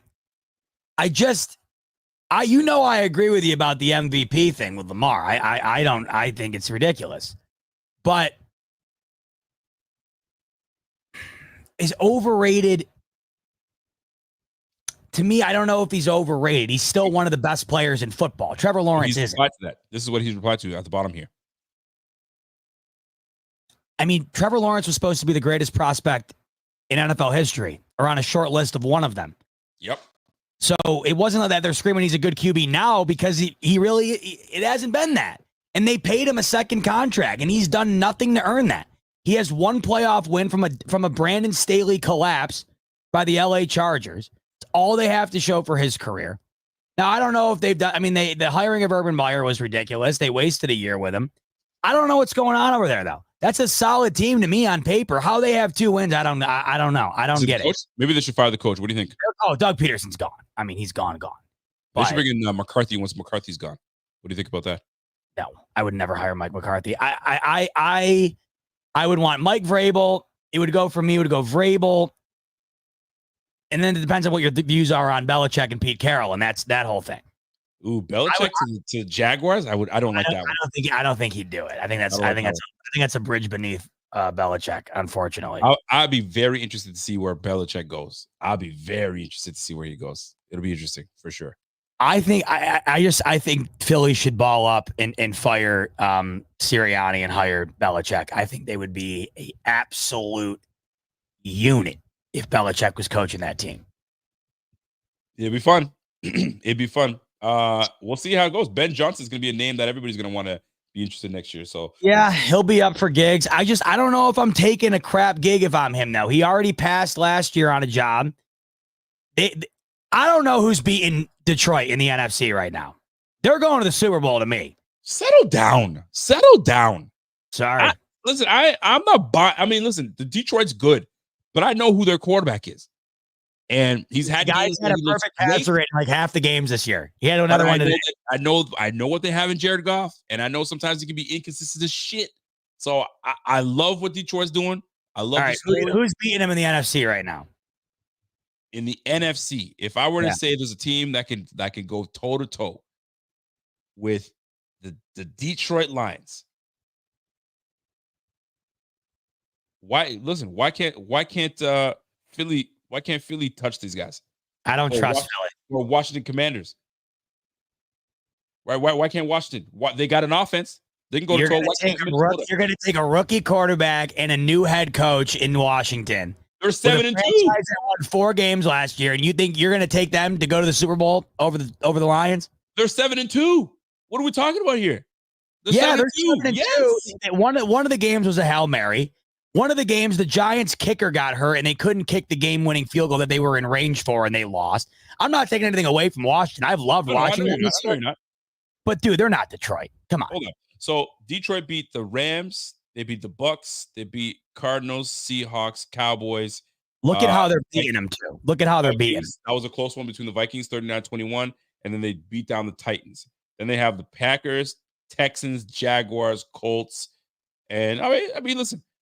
That week, that Bills, the Detroit line. We're looking forward to that one. We're gonna see how that one plays out. That's gonna be a fun one. We're gonna see how that one plays out. We love it. We'll see. People are already calling that a potential Super Bowl potential preview. I've been hearing that a couple of times thrown out there. That would be absolute wild. The two of the oldest franchises in the game, and 2 franchises who have never won one. Hey, wouldn't that be something? Would have to give. It would be nuts. That would be something. God, wouldn't it suck? Wouldn't it suck though if they won it and then they get their first win and it would make me sick. Like someone in that situation is going to be just the happiest they've ever been in their life, and someone's going to be the most miserable they've ever been in their life. Oh, there's no question. But the stakes would never be higher. No one. You have to have a team win one for the first time. Well, listen, I'll tell you right now, they have to see the Minnesota Vikings again. They have to see them again. Right? It was a close game. They're showing their colors the last couple of weeks. We'll see. If they lose to Indy tonight, I'm big out on Indy or on Minnesota. By the way, shout out to our guy Rev. What's up, Rev? Rev says, "Yo, last year in the playoffs, I said I had a dream the Bills were in the Super Bowl versus the Lions. It may have to be this year. Listen, man, that would be something else. And it would be crazy, dude. It would be. But we got to get over the Chiefs, man. We have to get over the Chiefs. We have to get over the Ravens. And listen, even better if we get the freaking number 1 seed. Let us get the number 1 seed. We'll let them beat each other up, and we wait for them to come to Buffalo. Let's go, man. You showed that Saquon highlight again, by the way, dude. That is insane. Saquon's nasty. Have you ever seen a man backwards leap over somebody? Have you ever seen that? Not like that. Heck no, not like that. How did he even do that? Not like that. That's pure nastiness, man. Did you see the touchdown from Drake May earlier to tie the game before overtime, by the way? Something like this is absolutely unbelievable. How Saquon is able to do things the way he does is absolutely unbelievable. I gotta. He's a freak, man. And for those that are wondering what we're talking about here, let me show y'all, because this is absolutely freaking. This is what you call awareness. This is why running backs don't get paid enough. They don't get paid enough because they do stuff like this, where you're like, what? How did you even manage to pull that off? Dude. How did you manage to pull that off? That's what I'm saying. I just don't get it. Like, how do you do something? Spin? First of all, that spin right here enough. Even that's insane. But then that, bro. So here's what you want. Here's what you want to know about these plays that happen here. Okay. So Saquon catches the ball. Boom. He's got the vision. He now sees this guy. He sees everybody that's coming this way. So he knows he's gonna make this guy miss because it's just what's gonna happen. Okay. So now the momentum from this guy coming and his momentum from planting, he's spinning, right? Whoop. He knew already when this guy went, look at this. It's terrible. What is he playing like? What's that game where you got a Twister? He's playing Twister over here. Literally Twister. At this point, he's like, I know somebody's coming. I just don't know where it is. My momentum is taking me where dude, that's some Spider-Man. Look at that. My momentum is taking me where I don't want to be. I'm in a predicament. I'm either getting blasted or he's coming for my legs. Hey-o. Dude. Come on. And you're looking down at the guy. You're looking down at him. That's one of the greatest things I've ever seen on the football field. Come on. And he's turning his head already. He's ready to get the nasty work by Saquon Barkley. Wow. He's a nasty man. Oh man, that dude is a freak of nature. You got to give respect to him. No, I think it's probably one of the best. They tried to tell me that Garrett Wilson's catch was the greatest catch ever. No, Odell Beckham was the greatest catch ever, in my opinion. Agreed. Odell's was nasty. That Garrett Wilson catch, runs I've ever seen. That Garrett Wilson catch was insane. And you know how much it pains me to say that. I know. No one bigger than me. No one bigger than me. I'm a Jets hater, and I'm like, It was good. It was a nice catch. Don't get me wrong. It was a nice catch. But like, was he in though? Was he in? I personally think it was kind of BS that he was in. This is where you get into this whole argument about what body parts are valued more. This is ridiculous. How some of some of this stuff in this league is laugh out loud ridiculous. 2 weeks ago, it was. I mean, less than 2 weeks ago. No, it was Pittsburgh, the double foot. Pickens pop. No good. Okay, this boy pop. Oh, but his shin was in. But was it? But dude, I don't understand if your shin was in, but then your knee goes down while your shin. You're out. It's the same body part. You're out, bro. You're out. If you caught the ball and your foot, the back of your foot went out of bounds, but your front of the foot. I know. But if we're talking sheer catch value, might have been the second best catch I've ever seen. That was second best. I mean, listen. I don't think nothing will top Odell. Odell is just so iconic. Nothing will ever top that. It was. Listen, you can't take away from the catch. The catch was a nasty catch, but you weren't in. How many plays have been nullified that were amazing plays, but nullified because it wasn't a catch, you're thrown out of bounds, there was a flag on the play, whatever you want to call it, bro. Josh Allen had one today for God's sakes. Oh, what a run that was! But I wish it would have happened to another team because it pained me. And Rodgers just threw that thing up. You know how many? Rodgers has got like what 9 touchdowns on the year. 2 of them are just BS. He threw it up. That's what it is. Whatever. I hope they enjoyed the monthly. Was down before the first, but it's different for other games, bro. That's why Listen, man, we talked about this at length with referees, bro. They get too involved in these things, man. It gets super annoying. But that's it, man. I hope they enjoyed their monthly W, Rico. I hope they enjoyed it. I hear you, man. Let's recap some of the games today. Rams are still in it right now, 20-13 so far, with a minute and 54 left in the game. The Colts are tonight, which should be a good one against the Vikings. Cowboys, 27-21 loss. The Cowboys are absolutely just... Dude, they blow. They blow. The Cowboys, man. God. Brown's gotta be losing his mind. Is he giving up yet? Oh, I'm sure he has. I should call him right now and talk shit. Bengals 41-24 over the Raiders. The Raiders are just the Raiders. It's bad. They don't have a quarterback. It's sad. 30-27 for the Bills. Chargers 27-10 over the Browns. The Jameis Winston story is over with. It's over with, folks. Patriots lose to the Titans. The Titans get a 20-17 win. Commanders continue to roll. They beat the Giants 27-22. Saints lose to the Panthers 23-22. Derek Carr comes in and does work and gets these boys on the board. 29 carries, 155 for Kamara. If you had him for fantasy, that's a great day for you guys. Broncos get absolutely trounced by the Ravens 41-10. Derrick Henry over 100 yards yet again. That's how he does. Lamar Jackson, 280 yards, 3 touchdowns. Yo, Lamar's playing nice, man. 16 for 19 this game. 3 touchdowns. Bro. Yeah, when they're running the ball like they are, he can just do whatever. It's crazy. Oh, it's impressive, man. Jaguars, 28-23 loss to the Eagles. And the Bears absolutely get beat down by the Cardinals, 29-9. The Bears are a fascinating team, I tell you. Fascinating team. And then the Packers obviously beat the lose to the Lions 24-17, 24-14. And the Texans 21-13 lost to the Texans, to the Jets. Oh, what a week. What a week it was. So bad. Texans were so bad in that game. It's rough. What a shame. It is a shame. But folks, man, thank you guys for hanging out, sticking out with us. It's always love. It's always great. We got a comment coming from Cole Schaefer. Edelman catch for the Falcons is the best. Mid-air regrip, inches from the ground. Yep. That's just a clutch game. That's an all-timer. All-timer. And by the way, shout out to we can get comments from Twitter. Is that that's happening right now? Oh, yeah. I never noticed that. I never noticed that as well. That's cool. Cole Schaefer, appreciate you, bro. Yeah. Anyway, last words before we get out of here. What a dub. Shout out T-Bass. Incredible stuff from T-Bass. What a moment. We'll never forget it. 7-2. Running away with this division. Put the Dolphins to sleep. Second place in the AFC. Got to clean up the run D. Got to clean up the intermediate pass D. But Josh Allen, big moments again today. Big moments offensively when they needed it. Big moments in the second half when they needed it. And it's resulted in W after W here. 4 straight.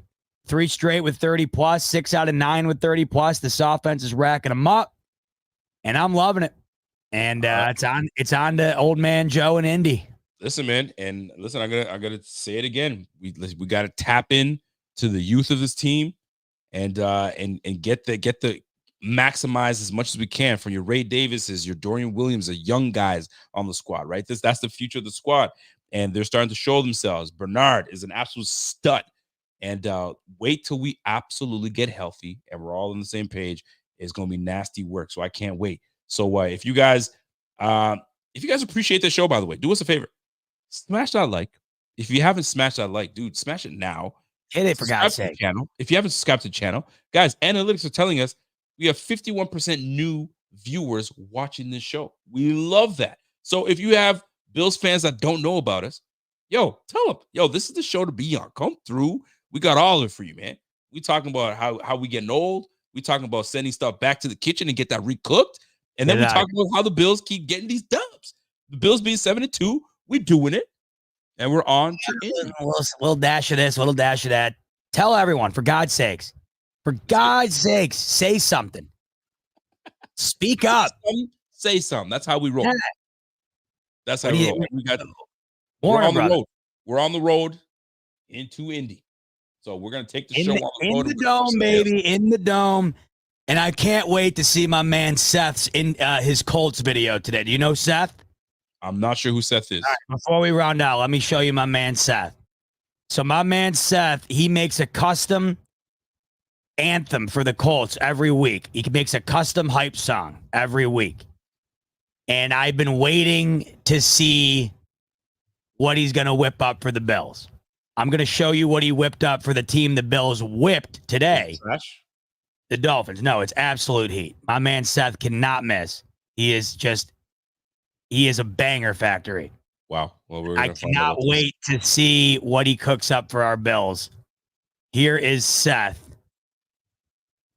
with his Colts anthem from a couple weeks ago against the Dolphins team the Bills just whipped up today.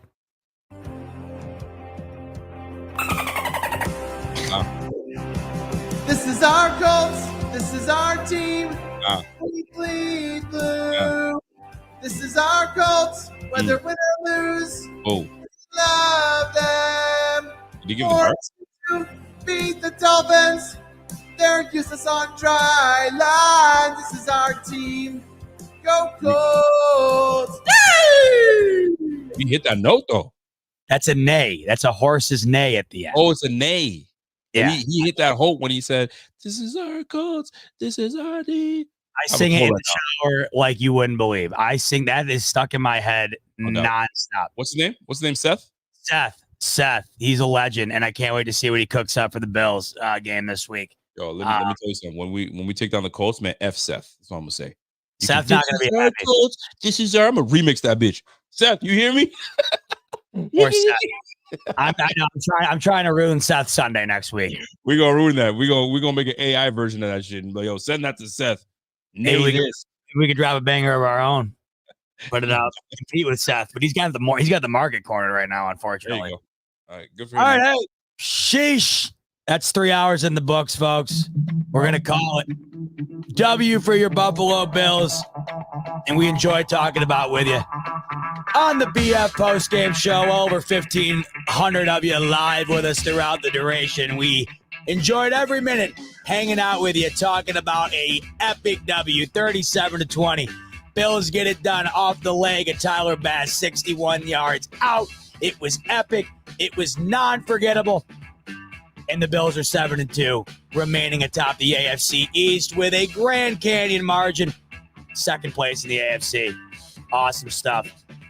Coming up this week, I'll be live with you tomorrow. Rico, Tuesday, we'll be back with you. Him and I together later in the week. We missed you this week, so we got to make up for it double time this week. Hold on, make it Tuesday. I'm gonna actually not Tuesday. I got small group on Tuesdays. It's for next 4 weeks, so we're gonna see you Wednesday. Wednesdays when we're gonna see you guys. You heard the man. Wednesdays instead. We got it all coming for you later this week, though, so we're looking forward to being back with you. But until then, enjoy the rest of your evening. Enjoy Victory Monday tomorrow until I see you then. And go Bills. Go Bills.